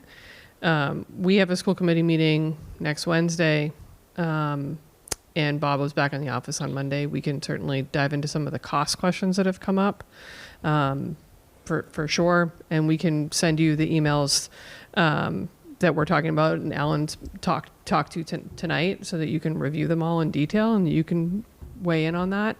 I think it's important for everyone to see that. It's like I said, I mean, we can always return money if we decide we can't do it. But I guess I'm optimistic that we can figure this out. If this is the last piece of it, we've cut the footprint in half. We have gone to the most rudimentary structure we possibly could. This is toilets. Is not an exciting project. I'd much rather be talking about special education. So, I just would love to figure out a way that we can just make this happen. I hear you on debt. This is why I'm not even a Concord resident, and I spent a lot of time with CPC in Concord, because I don't want to have any more taxpayer burden. At the same time, I would hate to see a lawsuit come through from the ADA compliance issues. So just trying to balance everything, put everything on the table. Ultimately, it's a matter of what we want to do as a community. Just a question. You mentioned that you cut significantly. Mm-hmm. So 5 years, 10 years down the road, is going to be a need for expansion? No. So what did you really cut? Originally, per the guidelines from the state mandates, we were supposed to have, I think, 34 stalls. We've cut it down to 17. We did get the waiver that Don is referencing. So, Julie, since you mentioned my name, and I'll let answer. So the code says that for a facility of this sort, you cut the number in half. Then it also says that you can propose compliance alternatives. So you begin with half of the number. So that what they were looking at last year was prior to realizing that they were at twice as many as the code required as the base. So I would just suggest that it doesn't have to hold anything up, because you could get approval for the best, Yeah, right? no, we've done what you've mentioned. Yeah. I'm just, I want to be clear on that, because that is one thing that we have not left anything on the table with. So you've We are had at that the lowest conversation amount with of the building stalls. inspector for compliance alternatives? Yes, everything, we have gone through everything to get the smallest footprint. Okay. And then to answer Well- your question, not only about capacity, but this is why we chose the cinder blocks versus the modular ones. This thing is, I mean, the one I went to high school with in Andover is still standing. It's 60 years old. I expect the same thing here. This is going to be here for a very long time. And it's not grandfathered in. If you go to the same ones at Andover High School that I grew up around, there's only 4 stalls because it's grandfathered in. This one is going to have 17, so. So I think I've heard that you have the funding in your budget for the 200 grand sewer connection permit if necessary. Mm-hmm. So I would wonder if that is in our purview anymore, the sewer connection. They have the money to do it at the highest number they're likely to get. I think our issue is the bonding and the impact on Concord taxpayers. I don't think the sewer connections, our hunt. Agree, yeah. There's a number in the article. We don't need to get bogged down in that. Just, I agree. I agree as well. Yeah. Yeah, me too. so I think we can vote. Unless people don't want to. I know, Eric, you would like to get more information, but the information's going to be the sewer, and I don't think that's our hunt. I make the motion to make an affirmative choice. I don't know what the right verbiage is, I'm sorry.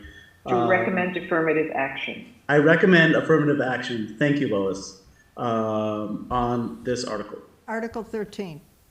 On Article 13. I recommend affirmative action on Article 13. There you go. Thank you. I will learn eventually.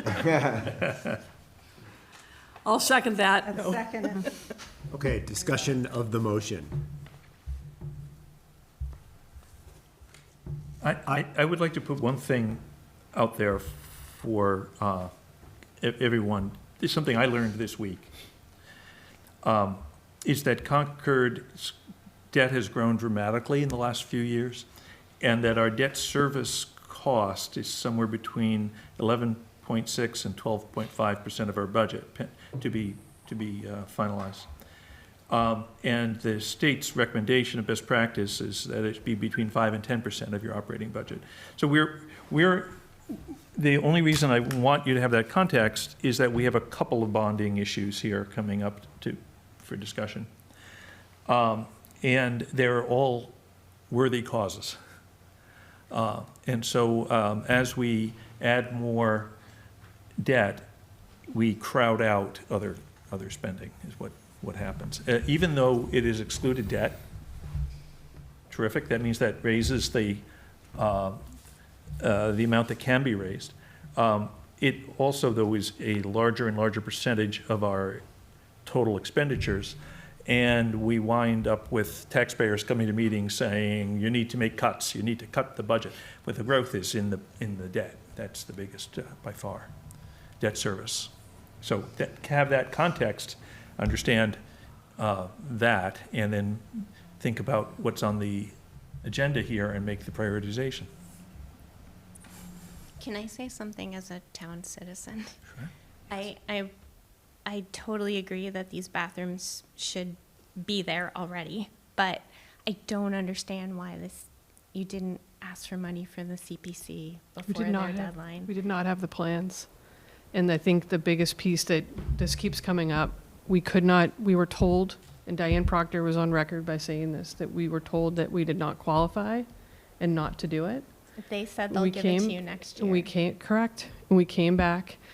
And a lot of it was turned down because of the precedent. And I would argue that the taxpayer burden is the precedent, that your taxes in Concord and the rate that you have is at an all-time high, like you just mentioned. And I think that is an extenuating circumstance that it should have been opened up. That's my belief. I think the fact that you have a higher tax rate than Carlisle right now is unprecedented. But you could apply for this. We certainly Okay, can. we gotta move on. Any further discussion on the motion? I will just say for the record, I want to be transparent. Again, I recognize the need for this project. I do think process and timing is important. So my preference is to wait until we get clarity from Public Works. So I cannot support this motion. Well, why don't we defer it? Why don't we wait? We have a motion. We have a motion out there, and I respect that. We can always come back and vote again on it. Right. Yes. Yeah, it's not, Okay, I think we're ready for a roll call. Peggy Briggs. No, Wait a minute, are you sure? The motion is, the motion is affirmative action affirmative action on Article 13. Okay, And I'm saying no, and it comes down to waiting for CPC funding next year. For me. Eric Dahlberg. No. John Garofalo. Yes. Pat Geyer. No. Greg Gariello. yes. Don Kupka, I'm a no, reluctantly. Dee Ortner. Yes. Carlin Reed. yes. Paul Rodriguez. Yes. Kazi Sadruzaman. Yes. Sri Tupel. Yes. Lois Wassoff. No. 2, 3, 4, 4, 5, no. 1, 2, 3, 4, 5, 6, 7, yes. 7-5. 2, 3, 4, 5, 6, 7, yes. Motion passes by a vote of 7 to 5. Thank you, and thank you for all the time. Really, really appreciate it. Thank you. We'll be back in touch. Quick question, because I think this might happen with other ones, out of deference to everyone who voted differently. Will we be saying, approve, but split decision or something so that the town It wasn't a knows? split decision. 7 to 5, close, whatever I'm saying. Is that something that we should think about doing, or is that not helpful to the town to know that? That's a good It question. I think we can put that in the write-up. It's a- Yeah. We haven't, I I know don't it's gonna believe be- we have in the past, though, right? Whoever speaks the narrative can decide whether they want to put that in or out. I think Bottom line, majority I think, wins. I think in the past, we have indicated what the vote was, and I think the select board does that on their recommendations, Yeah. if it's not a unanimous recommendation. So I think there's nothing wrong with putting a statement in the narrative that says it was affirmative action was recommended unanimously or by a vote of X to Y. It'll be in the minutes also. But Yeah, that's true, of course, in the minutes. why though? I mean, are we putting too much detail? I mean, If we do it for this, do we do it for all of the Right. articles? I think we have in the past, Dee, Yeah. at least, Yeah. I don't It's gonna know be easy, whether it was right? last year, but most years, the report, I think, indicated where an action wasn't. Dee, on the sections I wrote last year, we did. It was usually a unanimous or pass, and then on the contentious ones, we had Yeah. the one or two explanation. It wasn't on every single one that we did that. It was either unanimous, pass, or the one or two that we said 5 to 4, or whatever. it Well, was. does anyone see a problem with us reporting that? It's in the minutes of the meeting. It's Yeah. public. See any problem? I think with it's The only transparent to do it. problem I see with that is that there was a variety of reasons why there was a negative vote at this time. Part of it was timing associated with the Public Works. Part of it was CSC. So it might be interpreted that a portion of the group just doesn't like this project. But I'm like, whoever's writing it up can make that choice. I just would hate for people to misinterpret additional data.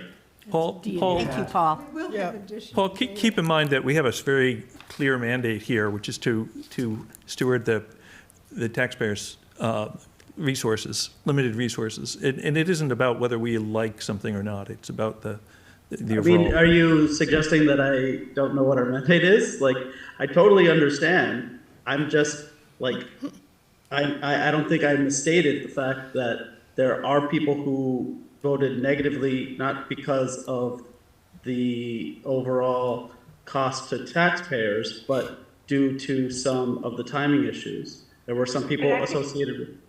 But Paul, that could be true of anything we take a vote on. And the minutes reflect a more fulsome picture because they reflect the discussion. But I mean, I think when I was writing those recommendation sessions and people were giving us, my recollection is that we always put in the vote. Yep. It's information that the taxpayer is entitled to have, and the taxpayer can get it by reading our minutes. But it seems, I believe if you don't put that in, you're leaving out some information that's helpful for people to consider. Okay, sure, then that's fair. I mean, so I'm inclined to do it, but. That's fair. Okay. Okay, let's move on. We've got two to go. My sense is they may be lengthy discussions. The next one is Article 7, the fiscal year 26 town budget. Colin? All right, in looking a little more carefully at the Article 7 town budget, some questions were raised about a couple data points, and in discussing it with the finance department, they have issued revised revenue figures. The revenue figures were revised to the point where the total amount of revenues fall short of what the expenditures were by about $841,000. The correction's been made, and one question that I think our committee should at least discuss is how to make up that shortfall of roughly $840,000. It was just some simple accounting errors, but we found it, and it's been corrected, and I think we can move forward on it. In doing so, the town budget itself would stay the same. It's just how you allocate that, how you recover that gap. I have identified at least 4 different ways of doing it. One of the easiest way, but maybe not the best way, is just to raise the property taxes to cover the shortfall.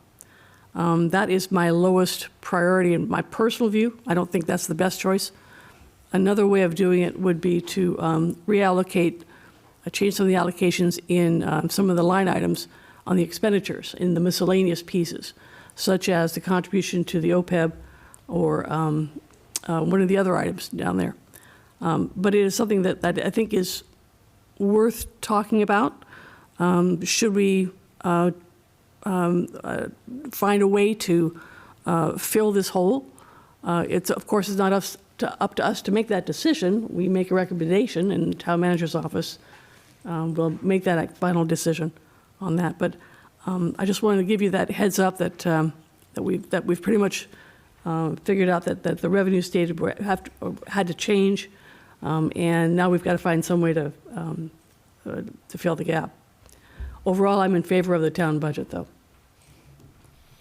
Okay, is everybody following what Colin just presented? So between the presentation we got at the public hearing and today, the revenue estimate has come down by $841,000 is the net, is what it was. Is the net impact to the revenue estimate.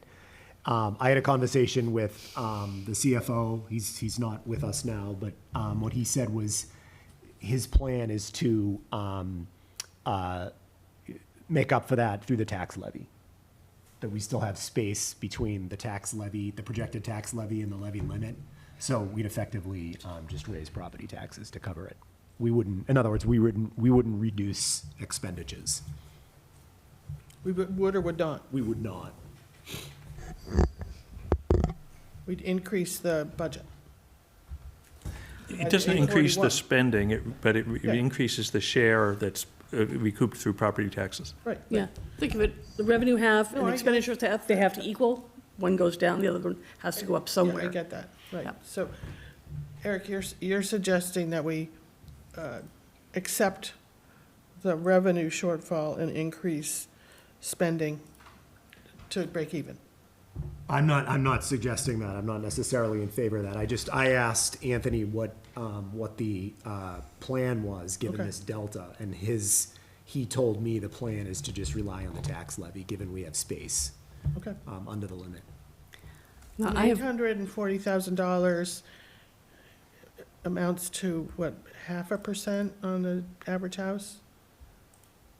Does anyone know that? It's sort of rule of thumb. Like, $1 million used to be like a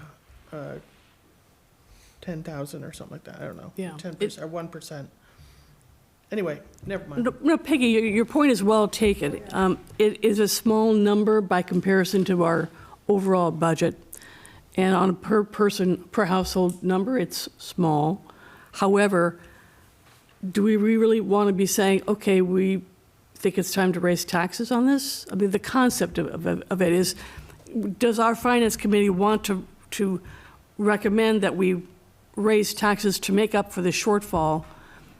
Or what I would recommend is that we ask the town manager to consider other alternatives first before going ahead with the tax raise proposal. Right. John, and then Lois online, and then Dawn. Just before I make my comments, procedural, I mean, can we lower the budget by 841,000 and force their hand? Is that something that, like, can you make a motion to amend, or, because I was for the lower guideline at the beginning. I think the level services isn't level. I know we're not supposed to line item things, we're just supposed to, but we have, if you line item that budget, you know, there's significant part-time temp consultants that make more than the fire chief and police chief that are out there, that are real. Some don't even live in the state. And to think that's a level service blows my mind. And then this 4.74 FTE reduction is also, to me, kind of smoke and mirrors. And now I hear this, and I become more and more disillusioned with how the management of the town is happening. And so I would argue, if I'm allowed to argue, to reduce our guidelines and make them meet that number, then give them the leeway to raise taxes because of what I think is not proper stewardship. I second that motion. Well, you're not yet making a motion. No, he's not. No, I would I'm second. allowed to. I don't, procedurally, I don't know. I'm so. You can, but Yeah, I don't. a little early. I don't think, I think Just in general, I'll come back and make it. my understanding is the mechanism for that is at town meeting, an amendment to the budget article at town meeting itself. That's my understanding of the process. So here I could vote yes or no on this, and then if you wanted to make a change, Right. thank you. My other comments are out there for the interweb. Other discussion. Lois? I'm not sure how we can really have this discussion with neither Anthony or Terry here.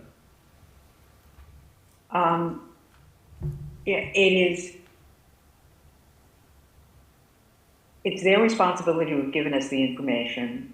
The information turned out to be wrong. They should be talking to us about how they intend to address the discrepancy. I don't think we have the information to just make a decision to recommend a wholesale reduction of their budget. We have never done that. We have, in the 5 years I've been on the committee, once we recommended an amendment to the CCRSD budget to lower it by a significantly smaller number than this, because they didn't meet guidelines. This budget meets our guidelines. So I don't understand. We need here, and we need Carrie here. And this seems to me much more than the amenities building, where I don't think we were going to have any more information about the sewer issues, and I don't think and I think the point that was made, I think by Peggy, that the sewer issue is sort of outside our rubric, outside of our charge, I agree with. I think this is really a situation where we need more information, and we should have it available to us. If we have a short meeting next Tuesday and get the two of them there to talk us through this and to work on the ways to address it, I think that lets us make a decision. So that would be, I don't think we should vote on this article tonight. but I think we should make sure that we get the people who are responsible in the room with us to talk us through it and to talk solutions are. Carlin's done great work on this, and she's come up with some alternatives, but really the town has to talk to us about this. So that's what I think. Greg? Yeah, I think if we saw the minus 800 when the budget was, we would all, and the budget was over that, I think all of us would have been like, no, you have to do something to the budget, right? And I know there's estimates involved and everything, but this just seems like a very big differential there that you can't just say, oh, we're gonna pin it on the taxpayers that you know, because we were a little bit wrong. So I think we did, to Lois's point, I think we need more information from them. Well, wouldn't we then just vote no?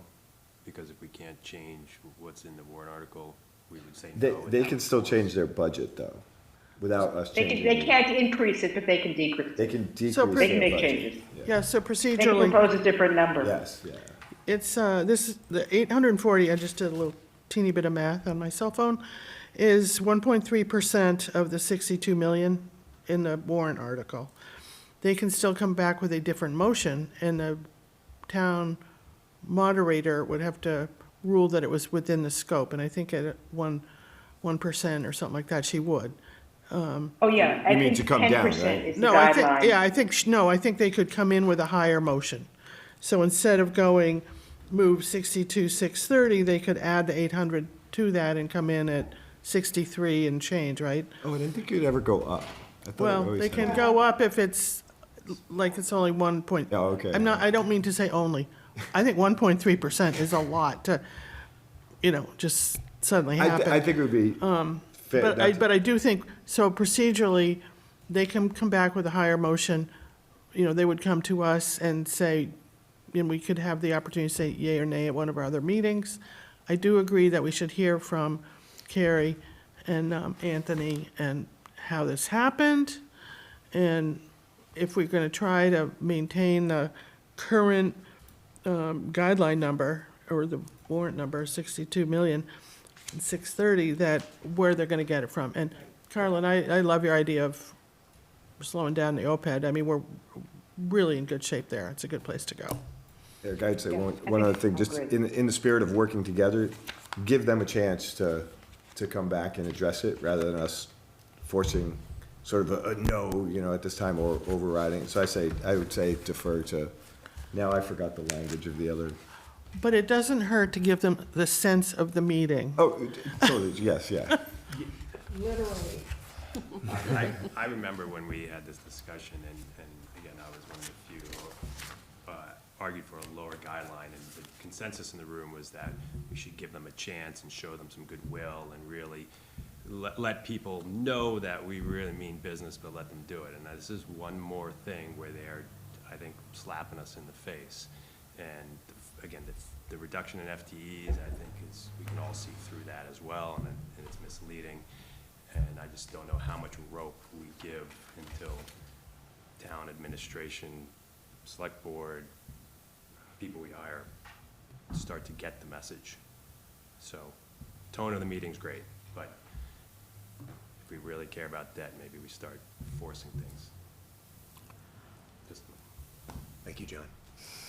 I mean, to me, this is a very material change in what was presented at the public hearing. So again, I know I hop on process a lot. What we'd be voting on is not what was presented to us, and much more importantly, what was presented to the taxpayers as the town's budget last week. So for that alone, if we were to vote tonight, I would vote no. And I know that's traditionally our decision on, or our votes on the budget, not just for the town, but for all the units, has been a binary. Does it meet the guideline or not? If yes, we vote yes. If no, we vote. We sometimes vote no. But I would vote no, because this is such a big change, and I don't understand how it happened or why it happened. Mm-hmm. I do think it makes sense to give town leadership an opportunity to explain it and explain how they're going to address it. We still have time. So I agree with you, Peggy. So I think that we have two alternatives, which is we schedule a brief meeting for next Tuesday on this topic, and make sure that they are there to explain to us how it happened, and more importantly, how they suggest addressing it before we take a final vote. Or, your point's very well taken, Eric, that this is different from what they presented at the public hearing. Maybe we put them on the public hearing agenda for May 1st and have them re-present with the new figures. Interesting. Lois, we'd have to just look at the timeline for advertising that hearing and talk to the moderator about, was it in the warrant? Yeah, I don't know if it's procedurally, Yeah, I don't know Bob. what the procedure is taking, Yeah. you're absolutely correct. Yeah. I do worry a little bit about the precedent of giving sponsors another crack at a public hearing if they didn't get the first one. that could go downhill fast. I agree. What we Yeah, could do, I though, think we don't, although I appreciate the suggestion, Lois. What, we could certainly invite them in. I mean, my expectation is Anthony, when he's back from vacation, would join us anyway. He's almost always at our meetings. And they could walk us through it on the 1st. I'm hopeful. I don't know if folks agree we can avoid the meeting on the 29th. But let's have some additional discussion. Dawn? I just want to point out that we're only having this discussion because of Carlin's eagle eye. It wasn't brought to our attention that there was a problem. Carlin found it. And that needs to be part of the conversation here, because that's not the right spirit. That's not the way these things should work. That said, I don't know whether this has ever happened in the past. The result would be the tax rate would be higher than we expected when we set the guideline, and we would have no way of knowing that happened. So it suggests something in our process of checks and balances that we get more involved in finding out retroactively how things went. But lastly, other revenue like this can always differ from the budget amount. That's just natural. And for Mark Howell's benefit, because he's here in the room, this is the purpose of a general stabilization fund, for not in this 800,000, but when other revenue falls below the money that was allocated, or rather counted upon in the budget, rather than just raising the taxes. If you have a stabilization fund, you can pull money out of that. So, thanks. With a 2/3 town meeting vote. Correct. Well, that's the alternative, though, is raise your taxes higher. At least it's visible, right? Yes, exactly. They'll be available, ready. Yeah, Zach, not to put you on the spot, but do you know, my understanding is Anthony will be back next week. Do you happen to know if he'll be available to join us on the 1st? I believe he said he'll be present on the 1st. Yeah, I believe he should be available on the 1st, I believe the 29th. It's his last day away. Okay, so he won't even be here anyway, okay. So I think Alright. the Tuesday he won't be available, but I believe Thursday he should. Okay, all right. So what we could then consider is holding off on this one, not what we've done with some of the others, deferring to town meeting, but deferring to our next meeting, which would be, unless we have consensus to meet on Tuesday, on Thursday the 1st. I do think that we should make every effort to avoid deferring approval of the town budget, or taking another action with respect to the town budget to town meeting. I think we really need to, that's a last resort. Yeah. That's one of our core responsibilities. So we really should be making a recommendation on the town budget and on the school budgets. So if Thursday, it's Thursday, but I just don't, we can do this without, and it shouldn't just be Anthony who's there, it should be Karen. We should have both of them there, because we've only got that one night, basically, to get our questions answered and figure out where we're going from here. Because, we got to finish the report on Friday and get it to the printer by Monday. Yeah, okay. Quick question. John? Are we allowed to change as a committee, can we change our vote between now and some point in the future? We motion to reconsider.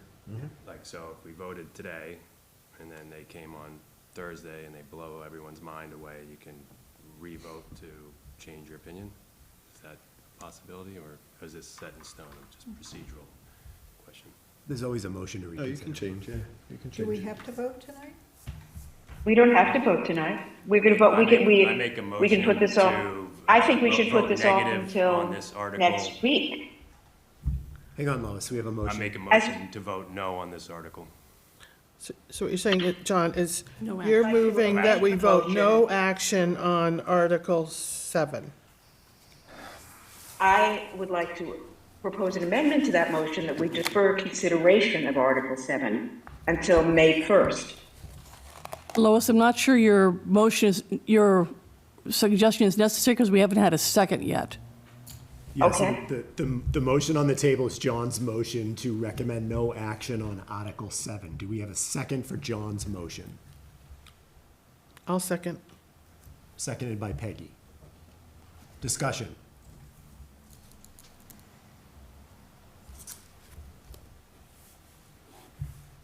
All righty then.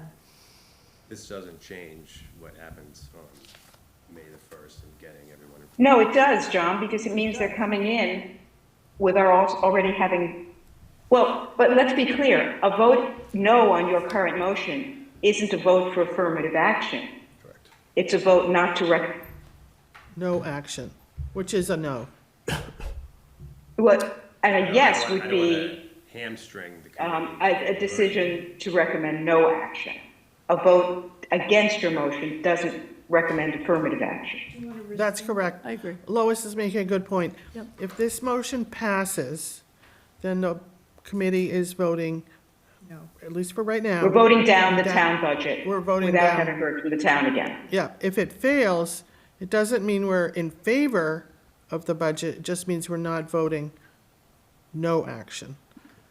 Yeah, I mean, that's We're not exactly right. voting We're- no, we're also not voting yes. So in other words, if Exactly. it fails, we may You may can decide to oppose this defer. motion, you can vote no on John's motion and not be voting for the current budget. Right. Okay.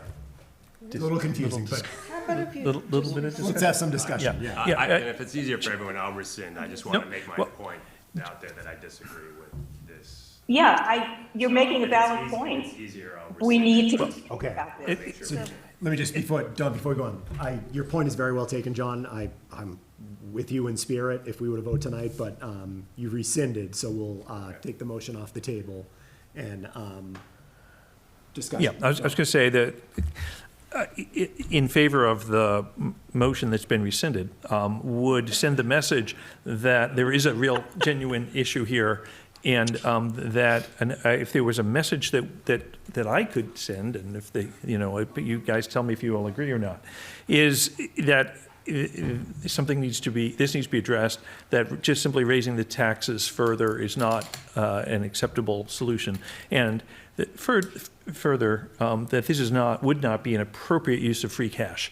That's one of the issues that Carlin raised, but the state actually says you cannot use free cash for ongoing operational budgets. So just wanted to be clear that not be. But you can use them to reduce the taxes on. You can so use what's them- the difference? That's a fine line. But but in the state's rubric of this, you would have 5 to 7% free cash, right? When you're above that, you fill up your general reserve, 5 to 7%, and fill up your capital reserves. And if they're all done, then you can use them to reduce taxes. Yeah, We've okay. been just jumping to reducing taxes. We have. And that's why we don't have any reserves. So what will be the future action associated with Article 7? Ideally, I'd like to take a vote just to document it, but we'll defer action on it until our next meeting, which is hopefully May 1st, Thursday, May 1st. And Eric, if you could take an action item as chair to reach out to, you're going to do it anyway, to reach out to Anthony and Kerry and make it very clear that they need to be there to discuss this with us on the 1st, that we deferred action because there was a lot of concern on the committee. And we need Well, they should know this. that, yeah, and they should know there was a motion put forward. Yeah. You know, and there's, I've just been taking notes, there's quite a bit of support for that motion, but it was rescinded. Okay, do we need to do a motion to defer this to May 1? I'll entertain a We didn't motion done to formally anything else. defer it. But it's up to you guys. Motion to defer Article 7 until May 1. Second? Okay, D and. Discussion of the motion. Okay, roll call vote. Yes. Eddie Briggs, Wait till he calls your name, then you can. Eric Dahlberg, Yes. John Garofalo. No. Pat Guyer. Yes. Greg Gariello. Yes. Don Kupka, yes. Dee Ortner. Yes. Carlin Reed. Yes. Paul Rodriguez. Yes. Kazi Sadruzaman. Yes. Sri Tupel. Yes. Lois Wassach. Yes. Okay, The 11 to 1. motion passes by 11 to 1. 11 to 1. Okay. The whole thing is bad. It's motion to defer to May 1. You have to just. Okay. But Eric, I had a question. Sure. We are expecting Kerry and Anthony would be there in that meeting? Yes. Okay. Yeah, May the 1st. I'll take an action item. We'll go through action items, but I'll take an action item to reach out. Yep. One more. I see Wendy has her hand raised. Wendy, before we proceed?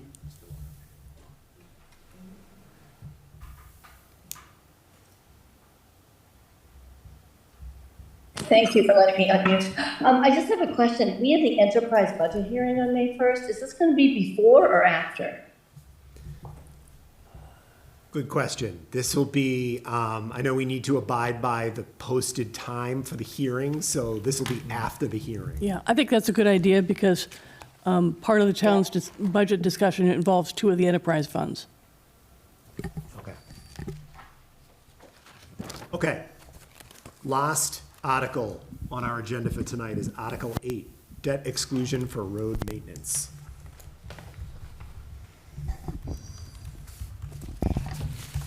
Dawn. I think everyone should know that the town has been borrowing money for roads all along. This article is for a excluded debt, but, and what's interesting is the town has, as I say, has been borrowing non-excluded debt, meaning within the levy limit, and has $14.5 million outstanding. I'm sorry, that's face value. 9.9 million remaining principal outstanding right now. And that's really how this work, I think, is getting done, because the DPW budget in total is only $5 million. So we can't be doing $2.5 million of road work out of that DPW budget. But as I look down the road here, I see that $1.5 million of the principal amount of that existing debt is rolling off in 2026. So if we were to replace it with, if this measure passes, and then each year after that, there's a principal rolling off as well. If this measure passes, we will be using excluded debt, which has the effect of raising the levy limit, giving us a little bit. So we'll be replacing non-excluded debt with excluded debt, essentially. It's larger dollars in total, but it does free up a little bit of headroom toward our Prop 2.5 limit overall, for what it's worth. Good point. I wasn't even aware that we were borrowing Every year. for the roads every year. Every year. Tier, so that's been tier 2. Yep. What you call tier 2? Tier 2. Every year. Yep. I'd like to speak in favor of this article. I think it's something we've been hearing about, so this does not come as a surprise. And I also want to note that the Transportation Advisory Committee has sent a letter to me and to Eric, and I presume others have seen it, in support of this warrant article. 2 sentences from their support, I think, are really worthwhile noting. This is what it says: a multi-year funding authorization will enable the town to pursue a more efficient and cost-effective multi-year approach to project planning and implementation. This approach will also enable the town to respond quickly to grant funding opportunities. TAC supports the goal of Article 8 to enable the town to move to a more predictable and sustainable lower-cost annual spending plan. I think this is an accurate representation. Yes, it's a lot of money. $27.5 million is a lot of money, but it's over a period of time. And I'd rather see the Public Works Commission come in now to make this warrant article than every single year. Thank you, Colin. Other points, Lois? I've been saying this a lot tonight, but I agree with Carlin. We've been, it's been a focus of this committee for the last couple of years to try to get people thinking about long-term capital planning. And I think this article, in the way it's been structured and presented, is an example of what we've been trying to urge other entities within the town to do. And I don't like the idea of our taking on more debt. But I think this is debt that is focused on filling a particular need. I did find the presentation at the hearing to be very informative. And it does take some money out of the operating budget. So to some degree, the way Don characterized it is exactly right. It is excluded debt, but it's offset by some saving. We'd be spending some portion of this money anyway through another mechanism. So I'm in support of this. Peggy? Lois, I agree with you. I am support of this article. I think they did a very convincing presentation on the long-term benefit to the town. And while we're borrowing 27.5 of excluded debt, if we continued using tier 2 debt at the same rate, that's $3 million a year for 5 years. Just say 5 years. That's 15 grand. That's more than half of this anyway. Yep. So the net, think of it like the net debt, is really only like half that. Yep. Other points?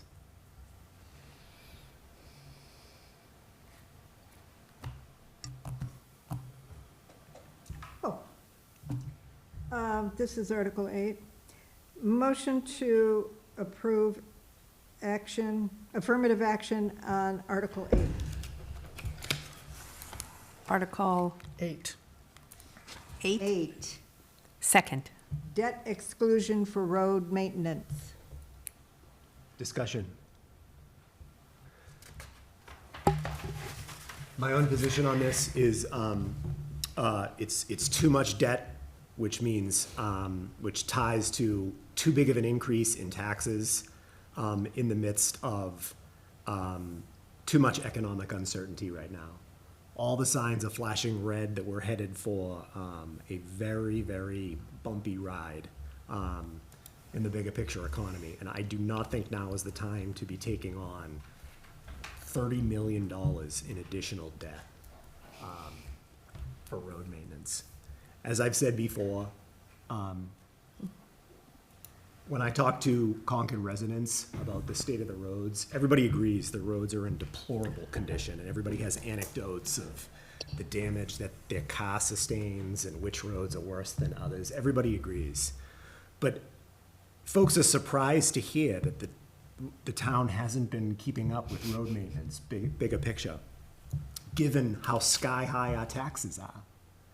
So to me, there's a chapter in the story that's missing here. We need to accelerate in repairing the roads because, and I've heard this described in different ways, they've been neglected, they've been underfunded, this has been an unfunded liability. But I still don't quite understand why, given how high our taxes are. And I think we need an explanation, and I haven't heard one yet. I've heard, I think I heard that our taxes have been kept artificially low, which shocked me to hear, given how high our taxes are. But I just don't support taking on this much more debt at this point in time. Now, I don't know what the alternative plan is. neither I myself nor the finance committee, we don't maintain the roads. So I'm a no on this. So we do know the alternative for next year, which is the 2 million in the other capital budget, Yep. just for 1 year. Yep. Eric, a question on your statement there. We're not taking on the full amount next year, right? No. It's Over 5 years. it's over 5 It'll be years. borrowed as needed. Yeah, only borrowed as needed going out, so we're not really fully taking on, to Don's point of some debt rolling off and new debt rolling on, we're not taking that all. But it's front-loaded, right? It is. We're right. taking- You know, we're taking more to get the repairs done, so we don't have to continue to use the 2 million every year to try and catch up, right? That they want to catch up quickly so that they're in good state is the way I understand this. But I just want, it's not, we're taking it right. Yeah. But Eric makes a, oh, sorry, go ahead. Oh, no, you. No, I think Eric makes a good point. I don't know if this is the right environment, economic environment to be really taking on, additional debt. I was just, yep. I would echo that our debt is too high. That said, unlike a new building, the cost of the roads increases because more work is needed if you delay it. And so, whereas a building doesn't get bigger if you delay it, right? So it isn't just the cost of materials goes up with inflation, you have to actually do more if you delay it more. So, and when I realized that $1.5 million of principal will be paid in this current operating budget, from past roads debt, it seemed to me that doing an excluded debt program is not a bad idea.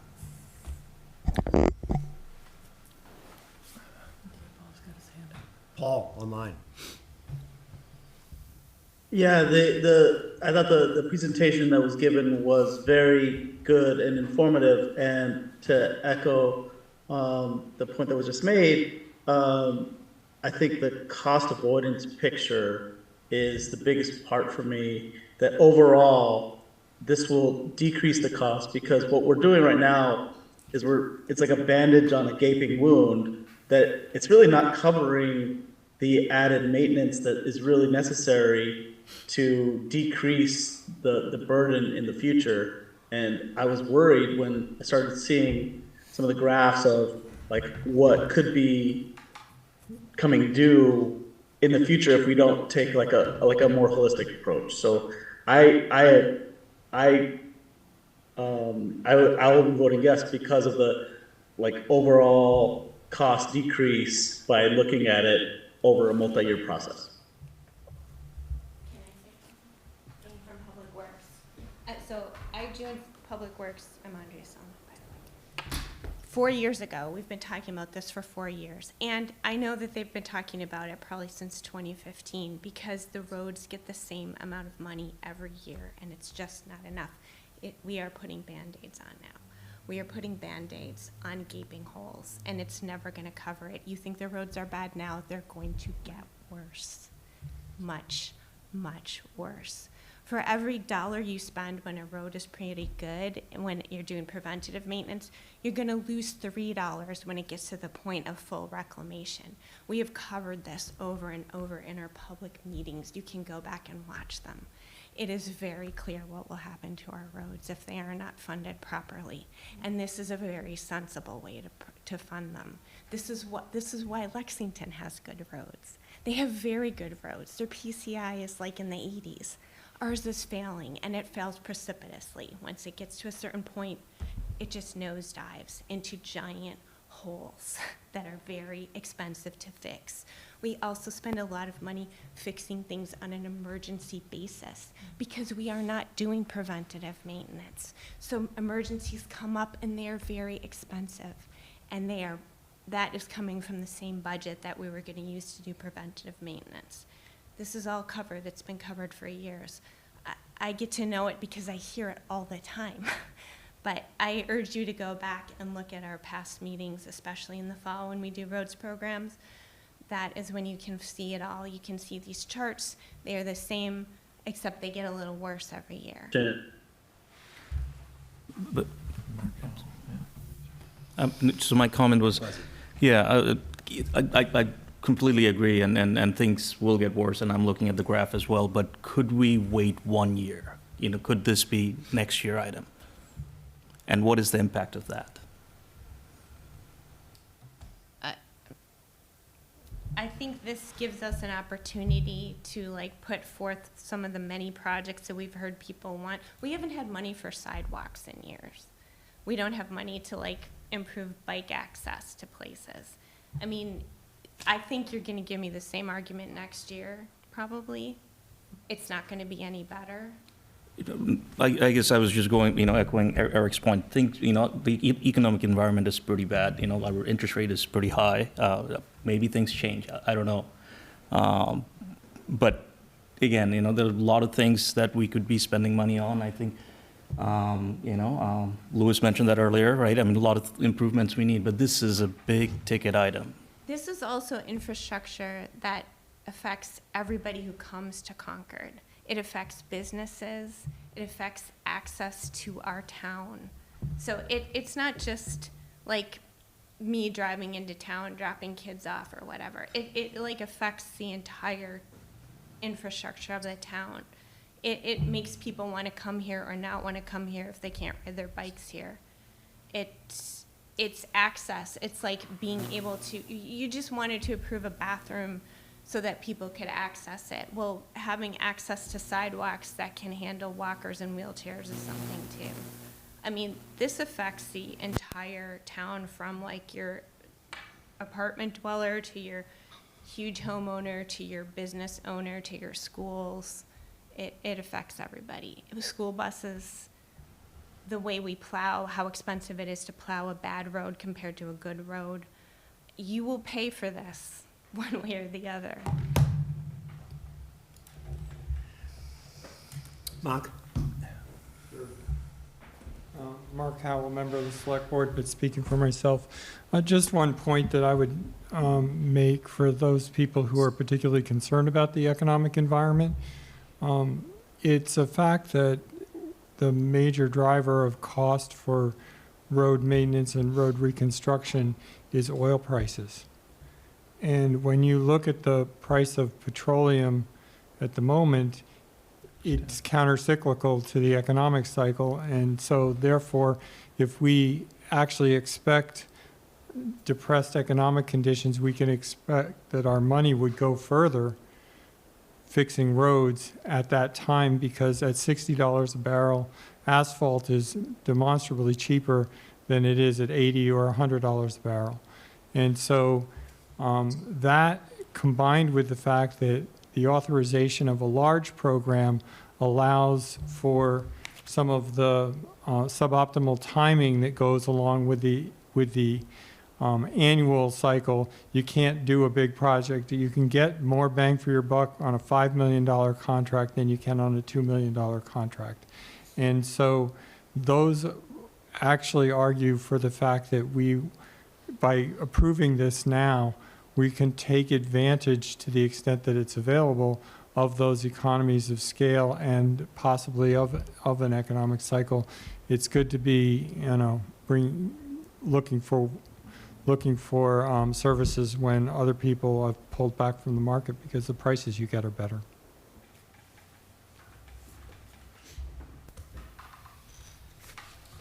Other points? Are we ready for a motion? We have a motion. I believe you made the motion, and it's been seconded. And we're having All a right. discussion of the motion. Oh, discussion of the motion. We're in discussion now. We're in discussion. Any further points? Question is whether we are ready for a vote, but that's Eric's.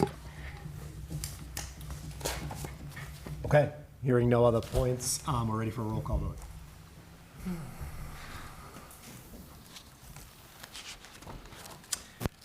Yes. Peggy Briggs. Eric Dahlberg. No. John Garofalo. No. Pat Guyer. Yes.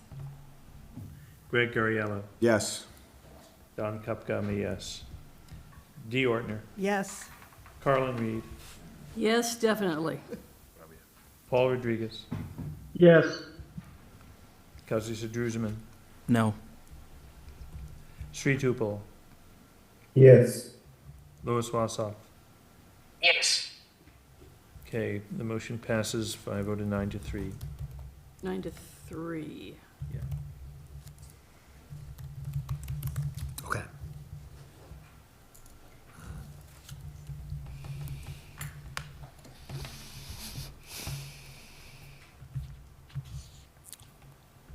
Okay, can I quickly recap where we landed tonight? Can everybody see my screen? You can see that?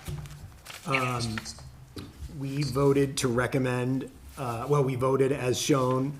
Green indicates we took a vote to recommend affirmative action. Gray, no motion anticipated. That only applies to one article. That's Article 6, those budget line item adjustments. And we've agreed to defer a total of 3 articles. The town budget, we're gonna defer that to next Thursday, the 1st. And I've taken an action item to reach out to the town manager and the CFO to make sure they are present for that discussion.